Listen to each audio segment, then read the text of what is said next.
ತೀವ್ರಗತಿಯಲ್ಲಿ ಕಾರ್ಯ ಪ್ರವೃತ್ತನಾಗುವುದಕ್ಕೆ ಕಾರಣವಿಲ್ಲದೇ ಇಲ್ಲ. ಒಂದೇ ವೇಷ ಸಮಾರೂಪದಲ್ಲಿ ಹೀಗೆ ಆಯ್ತಲ್ಲ ಎನ್ನುವುದಾಗಿ ಎಲ್ಲವೂ ಕೂಡ ನಾವು ಎನಿಸಿದಾಗೆ ನಡೆದಿದೆ. ಕರ್ಣಾರ್ಜುನರ ಕಾಳಗ ಹತ್ತಿಕೊಳ್ಳುವುದಕ್ಕೆ ಯಾವುದೆಲ್ಲ ಅನುಕೂಲವಾಗಿ ಒದಗಿ ಬರಬೇಕು ಅದೆಲ್ಲವೂ ಕೂಡ ಒದಗಿದೆ. ಒಮ್ಮೆ ನನಗೆ ಸಂಶಯ ಬಂದಿತ್ತು. ಯಾಕೆ ಉಭಯರು ಒಂದಾಗಿ ಏಕರಥಿಗಳಾಗಿ ಅರ್ಜುನನನ್ನು ಹೋರಾಡುವುದಕ್ಕೆ ಹೊರಟವರು ಅವರವರೇ ಪ್ರತಿಭಟರಾಗಿ ಕತ್ತಿಯನ್ನು ಹಿಡಿದುಕೊಂಡು ಬಂದರು. ಎಲ್ಲಿದ್ನೋ ಪುಣ್ಯಾತ್ಮ ಕೌರವ ಬಂದು ಅವರೊಳಗೆ ಸಂಧಾನವನ್ನು ಏರ್ಪಡಿಸಿ ಕತ್ತೆತ್ತಿದವರೇ ಮತ್ತೆ ಕೈಕಾಲು ಮುಗಿದು ಮತ್ತೆ ರಥವನ್ನು ಹತ್ತುವಂತಹ ಸಂದರ್ಭದಲ್ಲಿ ನಾನು ಸಂತೋಷ ಪಟ್ಟಿದ್ದೆ. ಆ ಕ್ಷಣದಲ್ಲಿ ಕರ್ಣ ಒಂದು ವಿಜೃಂಭಿಸಿದ್ದು ನೋಡಬೇಕು. ನನ್ನನ್ನು ಪ್ರಯೋಗ ಮಾಡುವುದಕ್ಕಿಂತ ಮೊದಲಾಗಿ ಎಷ್ಟು ಶರಗಳನ್ನು ಅವನು ಪ್ರಯೋಗ ಮಾಡಲಿಲ್ಲ. ಕಡೆಗೆ ಅವನ ಒಂದು ಶಪಥವು ಕೂಡ ನೆನಪಾಗಿ ಸೂರ್ಯ ಮುಳುಗುವುದರ ಒಳಗಾಗಿ ಪ್ರಸಂಗ ಮುಗಿಬೇಕು ಎನ್ನುವಂತಹ ಉದ್ದೇಶದಿಂದ ಬತ್ತಳಿಕೆಗೆ ಅವನು ಕೈ ಹಾಕಿದಾಗ ಅಯಾಚಿತವಾಗಿ ಅವನ ಕೈಗೆ ನಾನು ಒದಗಿದ್ದು. ಆಯ್ತಲ್ಲ, ಕೊನೆ ಗಳಿಗೆಯಲ್ಲಿ ತಪ್ಪಿತಲ್ಲ, ಕೊನೆ ಗಳಿಗೆಯಲ್ಲಿ ತಪ್ಪಿದಕ್ಕೂ ನನಗೆ ಬೇಸರ. ಇವನು ಹೂಡಿದಂತಹ ಕಣೆ ತಪ್ಪಿತಲ್ಲ, ಮೊನೆಯಲ್ಲಿದ್ದಂತಹ ನನ್ನ ಗುರಿ ತಪ್ಪಿತಲ್ಲ, ಹೋಗಿ ಆವೇಶದಿಂದಲೇ ಗಟ್ಟಿಯಾಗಿ ಕಚ್ಚಿಕೊಂಡದ್ದು ಪಾರ್ಥನ ಕಂಠವನ್ನೇ ಎನ್ನುವುದಾಗಿ ಭಾವಿಸಿದಂತಹ ನಾನು ಅಲ್ಲೂ ನೋವಾಗುವಾಗ ಗೊತ್ತಾದದ್ದು ನಾನು ಕಚ್ಚಿದ ಕತ್ತನ್ನಲ್ಲ ಕಿರೀಟವನ್ನು ಎನ್ನುವುದಾಗಿ. ಈಗ ಉಭಯರು ಕೂಡ ಪಶ್ಚಾತ್ತಾಪವನ್ನು ಪಡೆಯುವಂತಹ ಒಂದು ಪರಿಸ್ಥಿತಿ ಇಲ್ಲಿ ಉಂಟಾಗಿದೆ. ನೆನಪಾಗುವುದು ನನಗೆ ಆ ಕಾಲದಲ್ಲಿ ಕಾಂಡವನ ದಹನದಲ್ಲಿ ಇದೇ ಅರ್ಜುನನೆದುರಿಗೆ ಆಡಿದಂತಹ ವೀರಾವೇಶದ ಮಾತುಗಳು. ಕತ್ತರಿಸಿದೆ ಮಮ ಪುಚ್ಛ, ಇದಕ್ಕೆ ಉತ್ತರ ನೀಡುವೆ ತುಚ್ಛ. ಕತ್ತನು ಕಡಿಯುವ ಜನರ ಹುಡುಕುತ್ತ ಸಾಗುವೆ ಅವರ ಎನ್ನುವುದಾಗಿ ವೀರಾವೇಶದ ಮಾತುಗಳನ್ನೆಲ್ಲ ಆಗಿದೆ. ಆಡಿದಂತಹ ಮಾತುಗಳನ್ನು ತೀರಿಸುವಂತಹ ಒಂದು ಗಳಿಗೆ ಬಂತು. ನಾಳೆ ನನಗೆ ಅಭಿಷೇಕ ಆಗುತ್ತದೆ. ಯಾಕಂತ ಹೇಳಿದ್ರೆ ಮಾತ್ರ ಹತ್ಯೆಯನ್ನು ನೋಡಿದಂತಹ ಮತ್ತೆ ನಾನು ಹಾಲನ್ನು ಮುಟ್ಲಿಲ್ಲ. ಆಗುದಿದ್ರೆ ನಾಳೆ ನನಗೆ ಪಂಚಾಮೃತ ಅಭಿಷೇಕ ಆಗಲಿ ಅಂತ ಹೇಳಿ ನಾನು ಕೂತದ್ದು. ಇಲ್ಲಪ್ಪ, ನಾಳೆ ನನಗೆ ಆಗುದಿಲ್ಲ ಅಂತ ಹೇಳಿ ನಾವು ಹೀಗೆ ಕೂತ್ರೆ ಆಗ್ತದ? ಹೋಗಿ ಮಾತಾಡ್ಬೇಕಲ್ಲ. ಇಷ್ಟು ಹೊತ್ತು ಅವನಿವರು ಮಾತಾಡಿದ್ದಾರೆ. ಈಗ ನನ್ನ ಮಾತನ್ನು ಕೇಳುವಂತಹ ತಾಳ್ಮೆ ಅವನಿಗೆ ಇಲ್ಲದಿರ್ಲಿಕ್ಕಿಲ್ಲಲ್ಲ, ಇದ್ದಿತಲ್ಲ. ತೊಡಗುವುದಕ್ಕೆ ಅವನಿಗೆ ಪ್ರಿಯವಾದಂತಹ ಒಂದು ಹೆಸರುಂಟು, ಅದರಿಂದಲೇ ಕರೆಯುತ್ತೇನೆ. ಓ ರಾಧೇಯ, ಕೆಟ್ಟಿತಲ್ಲ ಕೆಟ್ಟಿತು ರಾಧೇಯ ಲಾಲಿಸು.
ಅತ್ಯಂತ ಉತ್ಸಾಹದ ಧ್ವನಿ. ರಥದ ಕೆಳಗೆ ಚಂದನ ನಿಮಗೇನಾದ್ರೂ ಗೊತ್ತಾಗ್ತದೆ ಎಲ್ಲಿಂದ ಬರುವುದು? ಇಲ್ಲಪ್ಪ, ಇದು ನನ್ನ ಧ್ವನಿ ಅಲ್ಲ. ನಿಮ್ಮ ಧ್ವನಿ ಅಲ್ಲ ಅಂತ ನನಗೂ ಗೊತ್ತಾಗ್ತದೆ. ಬಂದ ಧ್ವನಿ ಯಾರದು ಅಂತ ಗೊತ್ತಾಗದೆ ಕೇಳಿ. ಕರ್ಣ, ಓ ಓ ಓ ಪರೀಕ್ಷಿಸು. ಇಲ್ಲಿ ಕೆಳಗೆ, ರಥದಿಂದ ಕೆಳಗೆ ಅಲ್ಲ. ನೀನು ನೋಡಬೇಕಾದದ್ದು ಉತ್ತರೋತ್ತರ ಎದುರಿಗೆ ನೋಡಬೇಕಾದದ್ದು. ಉತ್ತರೋತ್ತರವಾದಂತಹ ಗೆಲುವನ್ನು ಸಾಧಿಸಬೇಕು ಅಂತ ಹೇಳಿದ್ರೆ ಈ ಕ್ಷಣಕ್ಕೆ ನೀನು ಕೆಳಗೆ ನೋಡಬೇಕು. ಇದೀಗ ಬಾಣದ ಒಳಗಿನಿಂದ ಸ್ವರ ಬರುವುದು? ಹೌದು. ಬಾಣದ ಒಳಗಿಂದ ಸ್ವರ ಮಾತ್ರ ಅಲ್ಲ, ಎರಡು ಪ್ರಶ್ನೆ ಉಂಟು. ಎಂತದ್ದು ಪ್ರಶ್ನೆ? ಇದು ನಮ್ಮದು ಹೇಗೆ ಹೋಗ್ತುಂಟು, ಪ್ರಸಂಗ ಹೇಗೆ ಹೋಗ್ತುಂಟು. ಸರಳಿನ ಪ್ರಶ್ನೆ ಆದ್ರೂ ಸರಳ ಪ್ರಶ್ನೆ ಅಲ್ಲ ಇದು. ಸೂರ್ಯಾಸ್ತಮಾನ ಆದ ಮೇಲೆ ಸಂಜೆಯ ಬಳಿಗೆ ಹೋಗುವ ಹೇಳಿ. ಇದಕ್ಕೆ ಉತ್ತರ ಇಷ್ಟೇ. ಅಂಗನೃಪ ಕೇಳಿ ಇನ್ನೊಂದು ಪ್ರಶ್ನೆ ಉಂಟು. ಹೇಗೆ ಇವತ್ತು ಮುಗಿದೀತೋ? ಯಾರು ಮುಗಿಸಲಿಕ್ಕೆ ತೊಡಕು ಮಾಡದಿದ್ರೆ ಮುಗಿಸುವ ಅಂತಲೇ ಉಂಟು ಇವತ್ತು. ಮುಗಿಸಿದ್ರ ಮೇಲೆ ಏನಾದ್ರೂ ಲಾಭ ಸಿಕ್ಕಿತೋ? ನಾವು ಮುಗಿಸುವುದೇ ಲೋಕಕ್ಕೆ ಲಾಭ. ಕಾರಣ ಎಂತದ್ದು? ಈಗ ಯಾವುದಾದರೊಂದು ಕನಸಿನ ಗೋಪುರವನ್ನು ಕಟ್ಟಿಕೊಳ್ಬೇಕು ಅಂತ ಹೇಳಿದ್ರೆ ಅದಕ್ಕೆ ಒಂದು ಆಯ ಅಂತ ಹೇಳಿ ಸರಿಬೇಕಲ್ವ ಕಾರಣ? ಇವ ಯಾವುದೊಂದು ಇಲ್ಲಿ ಅವಸಾನ ಕಾಲದ ಪ್ರತೀಕ್ಷೆಯಲ್ಲಿ ರಣ ಮುನ್ನಡೆಯುವಾಗ ಇವ ನಿರ್ಮಾಣ ಕಾರ್ಯದ ಆಯ ಹಿಡ್ಕೊಂಡು ಬಂದಿದ್ದಾನೆ. ಹೌದು. ಎಂತದ್ದು? ಯಾಕೆ ನಿರ್ಮಾಣ ಹಂತದಲ್ಲಿರುವಂತಹ ನಿನ್ನ ಕನಸಿನ ಸೌಧ ಮುರಿದು ಬೀಳುವುದನ್ನು ಕಂಡೇ ನಾನು ಆಡಿದ್ದು. ಕಟ್ಟಿದ್ದು ಸರಿಯಾಗಿಲ್ಲ, ಬಿಟ್ಟದ್ದು ಸರಿಯಾಗಿಲ್ಲ, ಸೇರಿದ್ದು ಸರಿಯಾಗಿಲ್ಲ, ಹಚ್ಚಿದ್ದು ಸರಿಯಾಗಿಲ್ಲ, ಒಟ್ಟಾರೆಯಾಗಿ ಪ್ರಸಂಗ ಕೆಟ್ಟಿದೆ. ನೀವು ಯಾವ ಪ್ರಸಂಗದ ಬಗ್ಗೆ ಮಾತಾಡ್ತಾ ಇದ್ದೀರಿ? ಈಗ ನಡೆಯುತ್ತಿರುವಂತಹ ಪ್ರಸಂಗದ ಬಗ್ಗೆ. ಅದು ಕರ್ಣಾರ್ಜುನ ಕಾಳಗ. ಹೌದು. ಕುರುಕ್ಷೇತ್ರ ಕ್ಷೇತ್ರ. ಇದರಲ್ಲಿ ಕರ್ಣಾರ್ಜುನ ಕಾಳಗ ನಾವು ಮುನ್ನಡೆಸ್ತಾ ಇರುವಾಗ ಪ್ರಸಂಗ ಸರಿಯಾಗಿ ಈಗಿಲ್ಲ ಅಂತ ನೀನು ಹೇಳಿ. ಯಾರು ಹೇಳಿ? ಕರ್ಣಾರ್ಜುನ ಕಾಳಗದಲ್ಲಿ ಆತ್ಯಂತಿಕವಾಗಿ ಆಗಬೇಕಾದದ್ದಲ್ಲ. ಅವರ ಪಕ್ಷವನ್ನು ಬಿಡುವ, ನಮ್ಮ ಪಕ್ಷದಲ್ಲಿ ಕುಳಿತು ನಾವು ಮಾತಾಡ. ಇವ ನಮ್ಮ ಪಕ್ಷ ಅಂತ ಹೇಳ್ತಾನೆ. ನಮ್ಮ ಪಕ್ಷದಲ್ಲಿ ನಿನ್ನ ಇದು ತನಕ ಕಂಡದಿಲ್ಲ. ಈಗ ಕಾಣಲಿಕ್ಕೆ ಈಗಲೂ ನೀವು ಪೂರ್ತಿ ಕಾಣ್ತಾ ಇಲ್ಲ. ಹೊರಗೆ ಇಣಿಕೆ ಮಾತಾಡ್ತಾ ಇದ್ದಿ ಬಾಣದೊಳಗಿನಿಂದ. ಇದೆಂತದ್ದು? ಈಗ ಎಂತದ್ದು ಕೆಟ್ಟದ್ದು? ಎಂತದ್ದು ಕೆಟ್ಟದಂತ? ಈಗ ಕರ್ಣಾರ್ಜುನದಲ್ಲಿ ಆತ್ಯಂತಿಕವಾಗಿ ನಿನಗೆ ದೊರಕಬೇಕಾದದ್ದು ಯಾವುದು? ಅರ್ಜುನನ ತಲೆ ತಪ್ಪಿದಲ್ಲ, ಕೌಂತೆಯ ತಪ್ಪಿದ. ನಿನಗೆ ಯಾಕೆ ಹತಾಶೆ? ಈಗ ಯಾಕಂತ ಹೇಳಿದ್ರೆ ಮೋಸ ಆದದ್ದು ನನಗಲ್ವಾ? ಬಿಟ್ಟದ್ದು ನನ್ನ ಧನುವಿನಲ್ಲಿ. ಹೌದು. ಅದಕ್ಕೆ ವಿನಿಯೋಗಿಸಿದ್ದು ನನ್ನ ಬಾಣ. ಹೌದು. ತಪ್ಪಿದ್ದಲ್ಲಿ ನಿನಗೇನು ಸಂಬಂಧ? ಹೌದಪ್ಪ. ಈಗ ನೀನು ಬಿಟ್ಟದ್ದಿರಬಹುದು, ತಪ್ಪಿದ್ದಿರಬಹುದು. ಈಗ ನಿನಗೆ ಮೋಸ ಆಯ್ತು ಅಂತ ಹೇಳಿ ನಾನು ಬಂದದ್ದಲ್ಲ, ನನಗೆ ಮೋಸ ಆಯ್ತು ಅಂತ ಹೇಳಿ ನಾನು ಬಂದದ್ದು. ಇಲ್ಲಿ ಬಂದು ಮೋಸ ಆದದಕ್ಕೆ ನಾನು ಹೇಗೆ ಇವತ್ತು ಬಂದ್ರೆ ನನಗೆ ಏನಾದರೂ ಪ್ರಾಪ್ತಿ ಆಗ್ತದೆ ಎನ್ನುವಂತಹ ಉದ್ದೇಶದಲ್ಲಿ ನಾನು ಬಂದದ್ದು. ಸಿಕ್ಕಿದ್ದನ್ನು ಪಡೆದುಕೊಂಡು ಹೋಗುವ ಎನ್ನುವಂತಹ ಉದ್ದೇಶದಿಂದ ಬಂದ್ರೆ ಮೊದಲನೇದಾಗಿ ಆಯ ಕೆಟ್ಟಿತು, ಕೌಂತೆಯ ತಪ್ಪಿದ, ಮೋಸವಾಯಿತು. ತಪ್ಪತ್ತಲ್ಲ, ಮೋಸವಾಯ್ತಲ್ಲ, ಮೋಸವಾಗುತ್ತದೆ. ಮೋಸವಾಯಿತು ಎನ್ನುವಂತಹ ಪೂರ್ಣ ವಿರಾಮದ ವಾಕ್ಯ ಬರಲೇಬಾರದು ಎಂದಾದರೆ ಈಗ ಈ ಸಿಟ್ಟನ್ನೆಲ್ಲ ಬಿಡಬೇಕು. ಎಲ್ಲಿ ಬಿಡಬೇಕು? ಸ್ವಪಕ್ಷದವರೊಂದಿಗೆ ಸಿಟ್ಟನ್ನು ಬಿಡಬೇಕು. ಏನು ಏನು ಏನು ಶ್ರುತಿಯಲ್ಲಿ ಮಾತಾಡುವುದಿದ್ದರೂ ಕೂಡ ವಿರೋಧ ಪಕ್ಷದವರ ಎದುರಿಗೆ ನಾವು ಮಾತಾಡಬೇಕು. ಪ್ರಿಯದಳೊಮ್ಮೆ ನನ್ನನ್ನು ಮತ್ತೊಮ್ಮೆ ಹೂಡಿದರೆ ವಜ್ರಾಯುಧ ಸುತನನ್ನು ನೋಯಿಸಿ ಬರ್ತೇನೆ, ಅಲ್ಲಿಗೆ ಮಂಗಳಾಗ್ತದೆ. ವಜ್ರಾಯುಧ ಸುತನನ್ನು ನೋಯಿಸುವ ವರ್ತಮಾನವನ್ನು ಆಡಬೇಕಾದರೂ ಒಳಗೊಂದು ದಾರ್ಢ್ಯ ಬೇಕು. ಮತ್ತೆ ಇದೊಂದು ವಿಷಯ. ನನ್ನ ವೈಫಲ್ಯಕ್ಕೆ ವಿಷಾದಜನಕವಾದ ಮಾತುಗಳಿಂದಲೇ ಸಹಾನುಭೂತಿಯನ್ನು ಸೂಚಿಸಿದ ನಿನ್ನ ಕುರಿತಾಗಿ ನೀ ಯಾರೇ ಇರಲಿ ನನಗೆ ಔತಟ್ಯ ಇಲ್ಲ. ತುಂಬಾ ವಿನಯ ಎಲ್ಲ ನಿರೀಕ್ಷೆ ಮಾಡಬೇಡ, ರಣ ಇತ್ತು. ಆದ್ರೆ ಔತಟ್ಯ ಇಲ್ಲ. ನೀನು ಯಾರು, ಎಲ್ಲಿಂದ ಬಂದೆ, ಈ ಯುದ್ಧಕ್ಕೂ ನಿನಗೂ ಸಂಬಂಧ ಏನು? ಈಗ ನಾನೇನು ಮಾಡಬೇಕಾದದ್ದು? ಮರಳಿ ನನ್ನನ್ನು ಹೂಡಬೇಕು. ನನ್ನನ್ನು ಅಂದ್ರೆ ನನ್ನನ್ನು ನೀನು ಯಾರು ಅಂತಲೇ ಗೊತ್ತಿಲ್ಲದೆ ನಿನ್ನನ್ನು ಹೂಡುವುದೇ ಅಲ್ವಾ? ಅಪ್ಪಾದದ್ದು ನನ್ನದೇ. ನಾನು ಯಾರ ಬಳಗ ಎನ್ನುವುದಾಗಿ ಮೊದಲು ಹೇಳಿ ಮಾತಿಗೆ ತೊಡಗಬೇಕು. ಯಾವ ಬಳಗ ಅಂತ ಹೇಳಿದ್ರೆ ಹಾಗಂತೇಳಿ ನಾವು ತಪ್ಪು ಮಾಡಿದ್ದು ಸರಿ ಮಾಡುವ ಸಾಧಾರಣ ಸರ್ಪವೋ ಸರ್ಪ ಸಂತತಿಯೋ ಹರಿಬಳಗ, ಶ್ರೀ ಹರಿಬಳಗ. ಈಗ ನೀನು ಸರ್ಪವಾಗಿ ಮಾತಾಡ್ತಾ ಇದ್ದಿ, ಎಡೆಯಿಂದ ಇಣುಕ್ತಾ ಇದ್ದಿ. ನೀ ಯಾವ ಬಳಗ? ನಾನು ಹರಿಬಳಗವೇ ಆಗುತ್ತಿದ್ದೆ. ಆದ್ರೆ ಹರಿಬಳಗಕ್ಕೆ ಸೇರದ ಹಾಗೆ ಮಾಡುವುದಕ್ಕೆ ಒಂದು ಹಿಂದೆ ಒಂದು ಘಟನೆ ನಡೆದಿದೆ. ಅದರೊಂದಿಗೆ ನನ್ನ ಪರಿಚಯವನ್ನು ಹೇಳಿಕೊಳ್ತೇನೆ. ಸಣ್ಣದರಲ್ಲ ನಾನು.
ಸ್ವಪಕ್ಷೀಯನೋ ವಿರೋಧ ಪಕ್ಷದವನೋ ಎನ್ನುವಂತಹ ಸಂದೇಹ ಬೇಡ, ಸಂಶಯ ಬೇಡ. ನಿನ್ನವನೇ ನಿನಗಾಗಿಯೇ ಬಂದವನು. ನಾ ಕರೆದೇ ಬಂದವನ ಹಾಗೆಲ್ಲ ಅಲ್ಲ, ನನಗಾಗಿಯೂ ಬಂದವನು. ನಿನ್ನ ಸಂಕಲ್ಪದಂತೆ ಈಗ ನನಗಾಗಿ ಬಂದವನು. ಏನು ಅಲ್ಲ, ಈಗ ಮಾತು ತೊಡಗುವಾಗ ನಿನಗಾಗಿ ಇರಬೇಕಿತ್ತು. ದೊಡ್ಡ ದೊಡ್ಡ ಪಾತ್ರಗಳು ವಿಜೃಂಭಿಸುವಂತಹ ರಣರಂಗ. ಹೌದೌದು. ಈಗ ನನ್ನ ಮಾತು ಮಾತ್ರ ಕೇಳುವಂತಹದ್ದು. ದೇಹವು ಕೂಡ ಸೂಕ್ಷ್ಮ ಆಕೃತಿಯಲ್ಲಿ ಉಂಟು. ಹೌದೌದು. ಹಾಗಾಗಿ ಬಂದ ಜನ ಯಾರು ಎನ್ನುವುದಾಗಿ ನಿನಗೆ ಗೊತ್ತಾಗಿಲ್ಲ. ಗೊತ್ತಾಗಬೇಕು ಅಂತ ಉಂಟು ನನಗೆ. ಈಗ ಯಾವುದೇ ಒಂದು ವ್ಯಕ್ತಿಯ ಯೋಗ್ಯತೆಯನ್ನು ಅಳಿಯುವುದು ಹೇಗೆ? ಅವನ ಹುಟ್ಟಿನ ಹಿನ್ನೆಲೆ ಅಲ್ಲ. ಹೌದು. ಹಾಗಾಗಿ ನಮ್ಮ ಹುಟ್ಟಿನ ಹಿನ್ನೆಲೆಯನ್ನು ನೀನು ಕೇಳಿದ್ರೆ ನಾವು ಅದು ಸ್ವಲ್ಪ ದೊಡ್ಡ ಜನವೇ. ಹುಟ್ಟುವಾಗಲೇ ದೊಡ್ಡ ಜನ. ಹೌದಪ್ಪ, ಹುಟ್ಟಿನಿಂದಲೇ ದೊಡ್ಡ ಜನ, ಹುಟ್ಟಿದ ಮೇಲೆಯೂ ಕೂಡ ದೊಡ್ಡ ಜನ ಆಗ್ತದೆ. ಈಗ ಮಾತ್ರ ಸ್ವಲ್ಪ ನಮ್ಮ ಜೀವನ ಹಾಸ್ಯಾಸ್ಪದ ಆಗಿದೆ. ಅದೇನು ಹುಟ್ಟಲ್ಲಿ ಅಷ್ಟು ಶ್ರೇಷ್ಠತೆ ಇದ್ದ ಮೇಲೆ ಮತ್ತೆ ಈಗ ಕನಿಷ್ಠ ಆದದ್ದು ಯಾಕೆ? ನಿನಗೆ ನಾಗ ಸಂತತಿಗಳಲ್ಲಿ ಈಗ ನೀನು ಕ್ಷತ್ರಿಯನಾದ್ರೂ ಕೂಡ ಬ್ರಾಹ್ಮಣರಿಗೆ ದಾನ ದಕ್ಷಿಣೆ ಪೂಜಾ ವೃತ್ತಗಳಲ್ಲಿ ತೊಡಗಿಸಿಕೊಳ್ಳುವವನ. ಹೌದು. ಕೇಳಿರ್ಬೇಕು ನೀನು ಏನಂತ? ತಕ್ಷಕ ನಾಮಾಂಕಿತವಾದಂತಹ ಒಂದು ಸರ್ಪಕುಲ, ಇಂದ್ರಮಿತ್ರನಾದ ನಾಗಕುಲ ಪ್ರಮುಖ. ನೋಡು, ನಾನು ಸ್ವಲ್ಪ ಹೇಳಿದ್ರೆ ನಿಮಗೆ ಪೂರ್ತಿ ಲೋಕ ವಿಶ್ರುತ ವಿಷಯ ಅಲ್ವ. ತಕ್ಷಕನೆಂಬುದು ಇಂದ್ರಮಿತ್ರ, ಅವರು ನಾಗಕುಲ ಪ್ರಮುಖ, ಅತ್ಯಂತ ಪ್ರಭಾವಶಾಲಿಯಾದಂತಹ ನಾಗಶ್ರೇಷ್ಠ. ಇಷ್ಟು ಗೊತ್ತು. ಅಂತಹ ನಾಗಶ್ರೇಷ್ಠನಿಗೆ ಹುಟ್ಟಿದಂತಹ ಮಗ ಹೇಗಿರಬಹುದು? ನೀನೊಮ್ಮೆ ಯೋಚನೆ. ಹೇಗೂ ಇರಬಹುದು. ಈಗ ಹೇಗಿದ್ದಾರೆ? ಈಗ ಹೇಗೇಗೋ ಇದ್ದಾರೆ. ದೊಡ್ಡವರ ಮಕ್ಕಳು ಹೇಗೂ ಇರಬಹುದು ಅಂತ ಹಾಗೆ ಹೇಳಿದ್ದು ನಾನು. ಹಾಗೆಲ್ಲ ಮಕ್ಕಳು ದೊಡ್ಡವರು ಹಾಗೆ ಇರಬೇಕು. ಹೆಚ್ಚು ಬಿಡು, ಹುಟ್ಟಿಸಿದಂತಹ ಅಪ್ಪನ ಹೆಸರನ್ನು ಉಳಿಸುವಂತಹ ರೀತಿಯಲ್ಲಿ ಆದ್ರೂ ಇರಬೇಕು. ಇದ್ದಾಗಿಂತಲೂ ಕೂಡ ಹೆಚ್ಚಾಗಿ ಅವ ಇರ್ಲಿ. ಈಗ ನೀನ್ ಯಾರು? ಅಲ್ಲ, ಅದೇ ನನ್ನ ದೌರ್ಭಾಗ್ಯ ಎನ್ನುವುದಾಗಿ ಹೇಳುದು.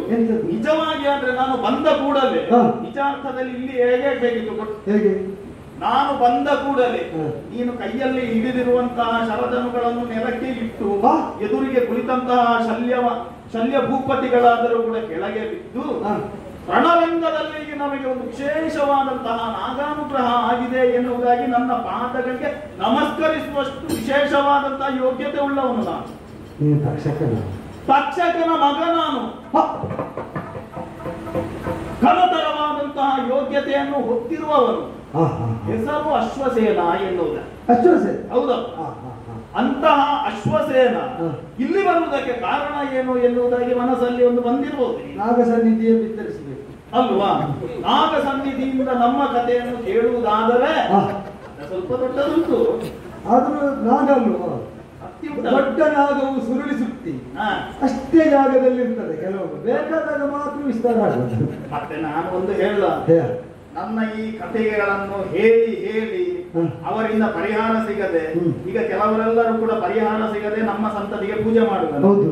ನನಗೆ ಬಂದ ದೋಷಕ್ಕೆ ಯಾರಲ್ಲಿ ಪರಿಹಾರ ಮಾಡುವುದು ಎನ್ನುವುದಾಗಿ ಪರಿಹಾರ ಸಿಗದೆ ಇಲ್ಲಿ ಯಾರಲ್ಲಿಯೂ ಕೂಡ ಹೇಳುವುದಿಲ್ಲ ಎನ್ನುವುದಾಗಿ ನಾನು ಕುಳಿತದ್ದು. ನಾಗನಿಂದ ದೋಷ ಬರುವುದು, ಇದು ನಾಗನಿಗೆ ದೋಷ. ಹೌದಪ್ಪ, ಅದೇನು ಸಣ್ಣ ದೋಷ ಅಲ್ಲ. ಕರ್ಣ, ನಾವೆಲ್ಲರೂ ಕೂಡ ವಿಹರಿಸುತ್ತಿದ್ದಂತಹ ಒಂದು ವನ ನಿಮಗೆ ಗೊತ್ತಿರಬೇಕು, ಕಾಂಡವ ವನ. ಕಾಂಡವ ಅದು ಇಂದ್ರನಿಗೆ ಸೇರಿತ್ತು. ಇಂದ್ರವನ ಅಂತೂ ಅದನ್ನು ಕರೆಯುವುದು. ಹೌದಪ್ಪ, ಹೇಗೂ ನನ್ನ ತಂದೆಯ ಮಿತ್ರ ಇಂದ್ರ. ತಕ್ಷಕನ ಮಗ ಅಂತ ಹೇಳಿದ್ಯಾ? ಹೌದು. ನಿನ್ನ ಹೆಸರೇನು ಹೇಳಿದ್ದೆ? ಅಶ್ವಸೇನ. ಅಶ್ವಸೇನ, ಹೌದು. ಸೇನ ಉಂಟು. ಹೌದೌದು. ಒಂದು ರೀತಿಯಾದ ನಾಗಕುಲದಲ್ಲಿ ಹುಟ್ಟಿದ್ರು ಕೂಡ ಒಂದು ಕ್ಷಾತ್ರ ಉಂಟು. ಹೌದಪ್ಪ, ಇರಲೇಬೇಕು. ಕ್ಷಾತ್ರ ಮಾತ್ರ ಅಲ್ಲ, ಸೂರ್ಯನೇ ಸೈನ ಸೇನ, ಸೂರ್ಯನ ಪ್ರಖರತೆ. ಇದು ನೀನು ಹೇಳಿದ್ದು ಒಳ್ಳೆದೇ. ಬದುಕಿದ್ರೆ ಇನ್ನೊಂದು ಕಡೆಗೆ ಹೇಳ್ಬೋದು. ಅಲ್ಲ, ನೀನು ಹೇಳಿದ್ದಾದ್ರೂ ಬದುಕಬೇಕು. ನೀ ಹೇಳಿ. ಅಲ್ಲಲ್ಲ, ಹಾಗೆ ಇಂದ್ರನ ಅನುಗ್ರಹದಿಂದ ತಂದೆಯವರ ಒಪ್ಪಿಗೆಯನ್ನು ಪಡೆದು ಆ ಕಾಂಡವನದಲ್ಲಿ ನಾನು ಮತ್ತೆ ನನ್ನ ತಾಯಿಯಾದ ತಕ್ಷಕಿ ಎನ್ನುವುದಾಗಿ ಹೆಸರು ನಾವು ವಿಹರಿಸುತ್ತಿದ್ದವು. ತಕ್ಷಕ ಸ್ತ್ರೀ. ಹೌದು. ಹಾಗಾಗಿ ನಮ್ಮ ಜೀವನವೆಲ್ಲವೂ ಕೂಡ ಸಾಂಗೋಪಾಂಗವಾಗಿ ಹೋಗುತ್ತಿರುವಂತಹ ಸಂದರ್ಭದಲ್ಲಿ ಈ ತಾಯಿ ಮಕ್ಕಳ ಸಂಬಂಧವನ್ನು ನೋಡ್ಲಿಕ್ಕೆ ಆಗದಂತಹ ವಿಧಿ. ವಿಧಿ ಅಂದ್ರೆ ವಿಧಿ ಅಂತ ಹೇಳಿದ್ರೆ ಒಂದು ನಮ್ಮ ಹಣೆ ಬರಹ ಅಂತ ಹೇಳುದು, ಇನ್ನೊಂದು ಇದಕ್ಕೆ ಒಂದು ಪರೋಕ್ಷವಾಗಿ ಬ್ರಹ್ಮ ಕೂಡ ಕಾರಣ. ಹೌದು. ಈ ಶ್ವೇತಕಿ ಮಹಾರಾಜ 12 ವರ್ಷಗಳ ಪರ್ಯಂತರವಾಗಿ ಹೋಮ ಮಾಡಿದ್ನ. ಇದು ಕೆಲವೊಂದು ಇದು ಹೆಚ್ಚಾದ್ರೆ ಇದು ಅಮೃತ ಕೂಡ ವಿಷ ಆಗುದು ಅಂತ ಹೇಳಿ ಇದಕ್ಕೆ ಹೇಳು. ಸುಮ್ಮನೆ ಹೇಳುದಲ್ಲ, ಅಮೃತ ವಿಷ ಆಗಿ ಸತ್ತವರ ಸುದ್ದಿ ಇಲ್ಲ.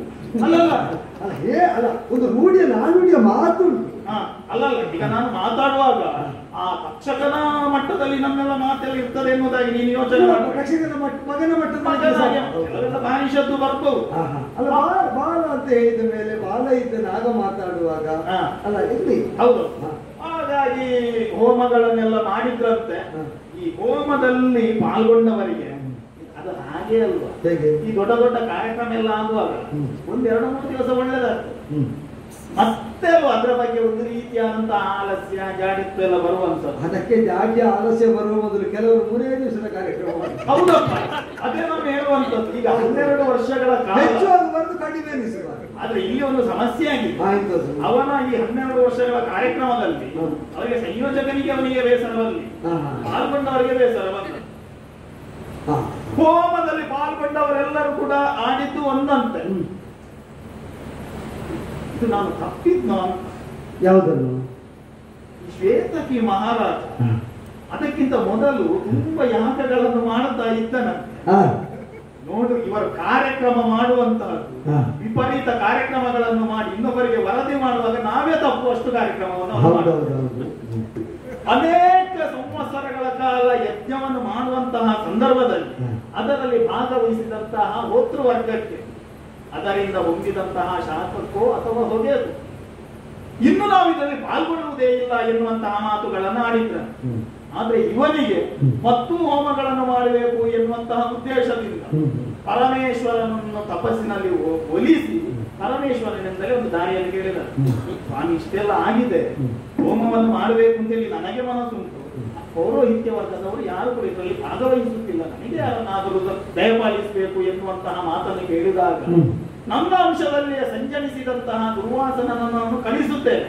ಅದಕ್ಕಿಂತ ಮೊದಲಾಗಿ ಪ್ರತಿಷ್ಠಾಪನೆ ಮಾಡುವಂತಹ ಅಗ್ನಿ ತೃಪ್ತಿಯಾಗುವಾಗ ನೀನು ಅದು ಏನಾದರೂ ಅದಕ್ಕೆ ಒಂದು ಹೋಮವನ್ನು ಮಾಡಬೇಕು ಎನ್ನುವುದಾಗಿ ಹೇಳಿದನು. ಆ ಕಾಲದಲ್ಲಿ 12 ವರ್ಷಗಳ ಕಾಲ ನಿರಂತರವಾಗಿ ಅಗ್ನಿಯನ್ನೇ ಪ್ರಧಾನ ದೇವರನ್ನಾಗಿಸಿಕೊಂಡು ಆಜ್ಯವನ್ನೇ ಪ್ರಧಾನ ದ್ರವ್ಯವಾಗಿಸಿಕೊಂಡು ಹೋಮವನ್ನು ಮಾಡಿದರು. ನಿರಂತರವಾದಂತ ಹೋಮದಿಂದ ನೋಡು, ಈಗ ನಾವು ತಪ್ಪಿದೆವು ಅವನ ಪ್ರಕರಣವನ್ನು ಹೇಳುವಾಗ. ಸರ್ವಭಕ್ಷಕನಾದಂತಹ ಅಗ್ನಿಗೂ ಕೂಡ ಜೀರ್ಣವಂತ ಆಗಿದ್ದರೆ ಈ ನನ್ನ ಹಣೆ ಬರಕ್ಕೆ ಕಾರಣ ಯಾರು ಎನ್ನುವುದಾಗಿ ನನ್ನ ಹಣೆಯಲ್ಲಿ ಬರಹ ಬರೆದಿದ್ದಾನೋ ಇಲ್ಲೋ ಗೊತ್ತಿಲ್ಲ.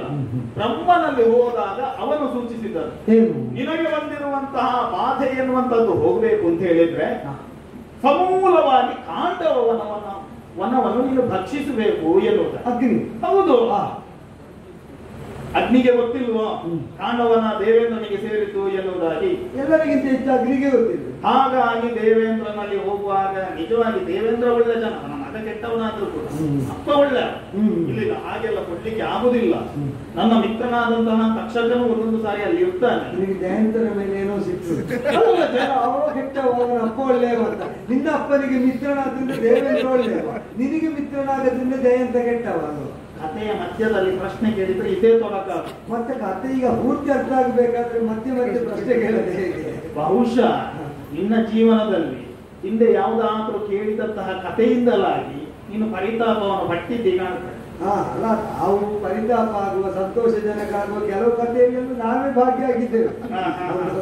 ಅಲ್ಲ, ಇಲ್ಲಿ ನಾನು ಜಯಂತನ ಕುರಿತಾಗಿ ನಾನು ಆಡಿದ್ದಲ್ಲ, ಇದಕ್ಕೆ ಉತ್ತರ ಮತ್ತಿನ ಭಾಗದಲ್ಲಿ. ಅದು ಕುತೂಹಲಕರವಾದ ಅಂಶ. ಹೌದು, ಅದೊಂದು ಕಡೆಯಲ್ಲಿ ಇರಲಿ, ಮುಂದಿನ ಭಾಗದಲ್ಲಿ ನಿರೀಕ್ಷಿಸಿ. ಅಲ್ಲ, ಅದೊಂದು ಕಡೆಯಲ್ಲಿ ಇರಲಿ. ಮತ್ತೆ ನಮ್ಗೆ ಅಲ್ಲಿ ಇದ್ದದನ್ನು ಇಲ್ಲಿ ತರಬೇಕಾದ್ರೆ ನೆನಪು ಮಾಡ್ಬೇಕು. ನೀನೇ ತರುದಾದ್ರೆ ನನಗೆ ಚಿಂತೆ ಇಲ್ಲ, ಆದಿತ್ತು ನೆನಪು ಮಾಡು. ಹಾಗಾಗಿ ಕಾಂಡವನವನ್ನು ದಹಿಸುವಂತಹ ಪ್ರಯತ್ನದಲ್ಲಿ ತೊಡಗುವಂತಹ ಕಾಲಕ್ಕೆ ಇಂದ್ರನದನ್ನು ತಡೆಯುವಂತಹ ಕರ್ಮದಲ್ಲಿಯೂ ಕೂಡ ತನ್ನನ್ನು ತಾನು ತೊಡಗಿಸಿಕೊಂಡ. ಸರಿ. ಹಾಗಾಗಿ ಅಲ್ಲಿಯವರೆಗೆ ಅದು ಕಾಂಡವನವನ್ನು ದಹಿಸಲಿಕ್ಕೆ ಅವರಿಗೆ ಸಾಧ್ಯ ಆಗಿಲ್ಲ. ಆಗ ಬಂದರು ನೋಡು,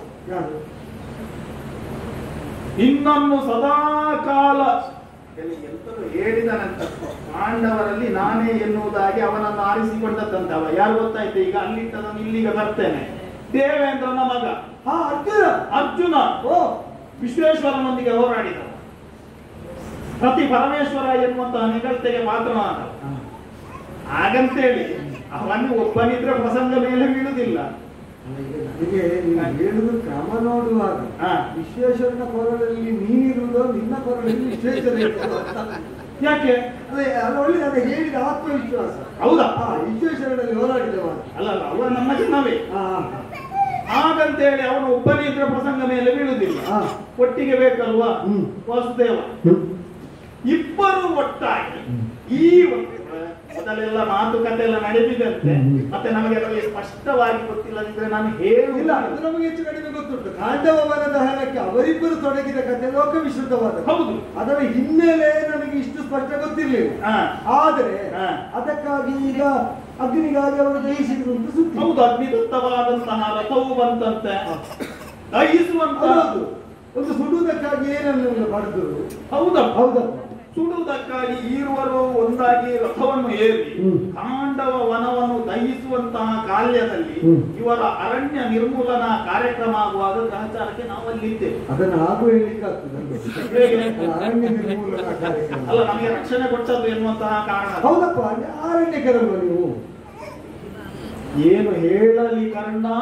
ಯಾವ್ದು ಹೇಳಲಿಕ್ಕೆ ಬಂದದ್ದು? ಕರ್ಮ ಸಕಲರನ್ನು ಬಾಧಿಸು, ಎಲ್ಲರನ್ನು ಬಾಧಿಸುವ ಮತ್ತೆ ನೀವು ಪ್ರತ್ಯೇಕ ಹೇಳಿದ್ದೆ. ತಕ್ಷಕನನ್ನು ಬಾಧಿಸಿತು ಆ ಅರ್ಜುನನ ಶರ. ತಕ್ಷಕನಲ್ಲಿ ಅಲ್ಲ, ತಕ್ಷಕ ಅಂತ ಹೇಳಿದ್ರೆ ಆತ್ಮವೈ ಪುತ್ರನಾಮಾಸಿ ಅಂತ. ಕೆಲವೊಂದು ಅಶ್ವಸೇನ, ಕೆಲವೊಮ್ಮೆ ಅಲ್ಲ, ನಿನ್ನ ಮನಸ್ಸಲ್ಲಿ ಒಂದುಂಟಲ್ಲ, ನಾನು ಸಣ್ಣ ಜನ ಅವನು ದೊಡ್ಡದು ಅಂತ ಹೇಳಿ ತಕ್ಷಕ ಅಂತ ಹೇಳಿದ್ರೆ ನನಗೆ ಆ ಪ್ರಾತಿನಿಧ್ಯ ಕಲ್ಪಿಸಿದ ಆಕ್ಷೇಪ ಏನಿಲ್ಲ. ಅಲ್ಲ, ಅವನಿಗೆ ಹೇಳಿದ್ದಕ್ಕೂ ತಪ್ಪಾಗುದಿಲ್ಲ. ಯಾಕೆ ಬಲ್ಲೆ, ನಿಜಾರ್ಥದಲ್ಲಿ ಅವನಿಗೆ ಕೂಡ ಅದು ಬಾಧೆ ಬಂದಿದೆ, ಇವನು ಹೂಡಿದ ಶರದಿಂದಲಾಗಿ. ಆ ಕಾಲದಲ್ಲಿ ನನ್ನ ತಾಯಿಯೊಂದಿಗೆ ಆ ಕಾಂಡವನದಲ್ಲಿ ನಾನೂ ವಿಹರಿಸುತ್ತಿದ್ದವ. ಈ ಸುಡುವಾಗ ನೀನಿದ್ದೆ. ಹೌದಪ್ಪ ಕರ್ಣ, ಕೇಳುವಾಗ ವಿನೋದ ಆಗ್ಬಹುದು. ಮಾತೆಯ ಮಡಿಲಲ್ಲಿ ಅವಳ ಮಡಿಲ ಬಿಸಿಯನ್ನು ಅನುಭವಿಸುತ್ತಿದ್ದಂತಹ ನನಗೆ ಅದೊಂದು ಆಪ್ಯಾಯಮಾನವಾದಂತಹ ಬಿಸು ಬರುವ. ಏನಿದು ತಾಯಿ ಅಲ್ವ?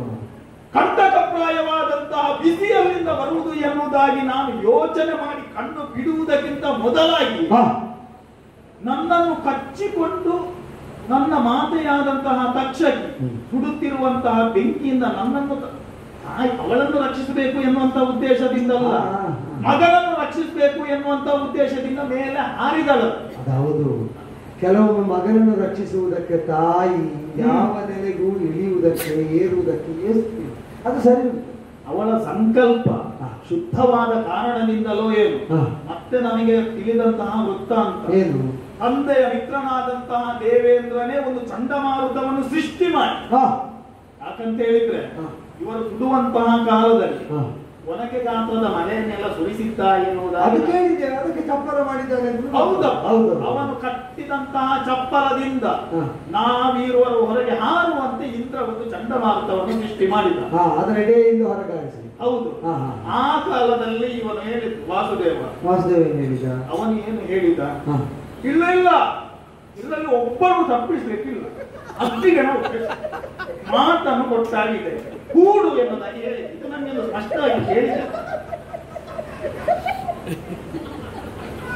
ಹೌದು, ಅವರು ಹೇಳಿದ್ದ ನೀನು ಹೇಳಿದ್ರಲ್ಲ, ಅಲ್ಲ, ಅವನು ಹೇಳಿದಂತೆ ಮಾಡುವಂತಹ ಇನ್ನೊಬ್ಬನಿದ್ದಾನಲ್ಲ ಕೃತಾನಂದನ ಪಾರ್ಥ.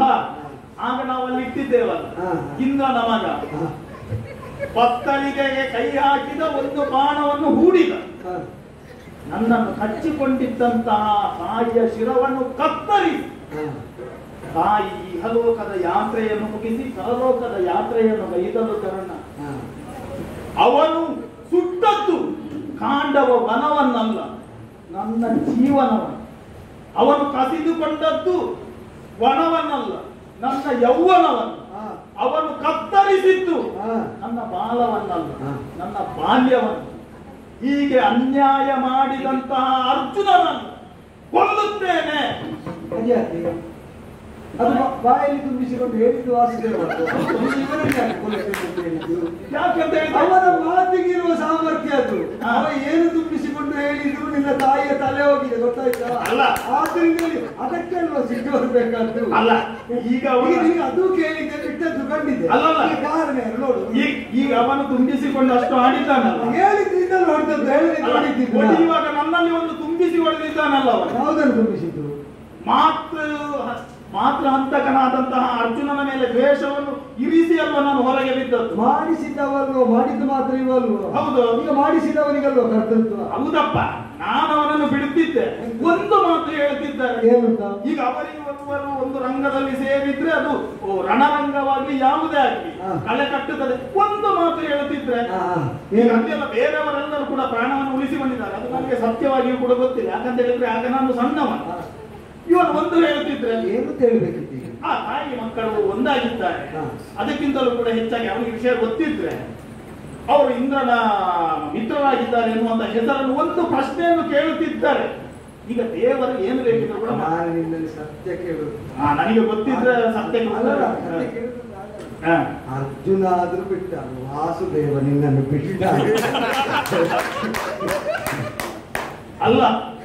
ಆಗಲೇ ನಾನು ಯೋಚನೆ ಮಾಡಿದ್ದೇನೆ, ವಾಸುದೇವ ಬಿಡುತ್ತಾನೋ ಇಲ್ವೋ ಗೊತ್ತಿಲ್ಲ.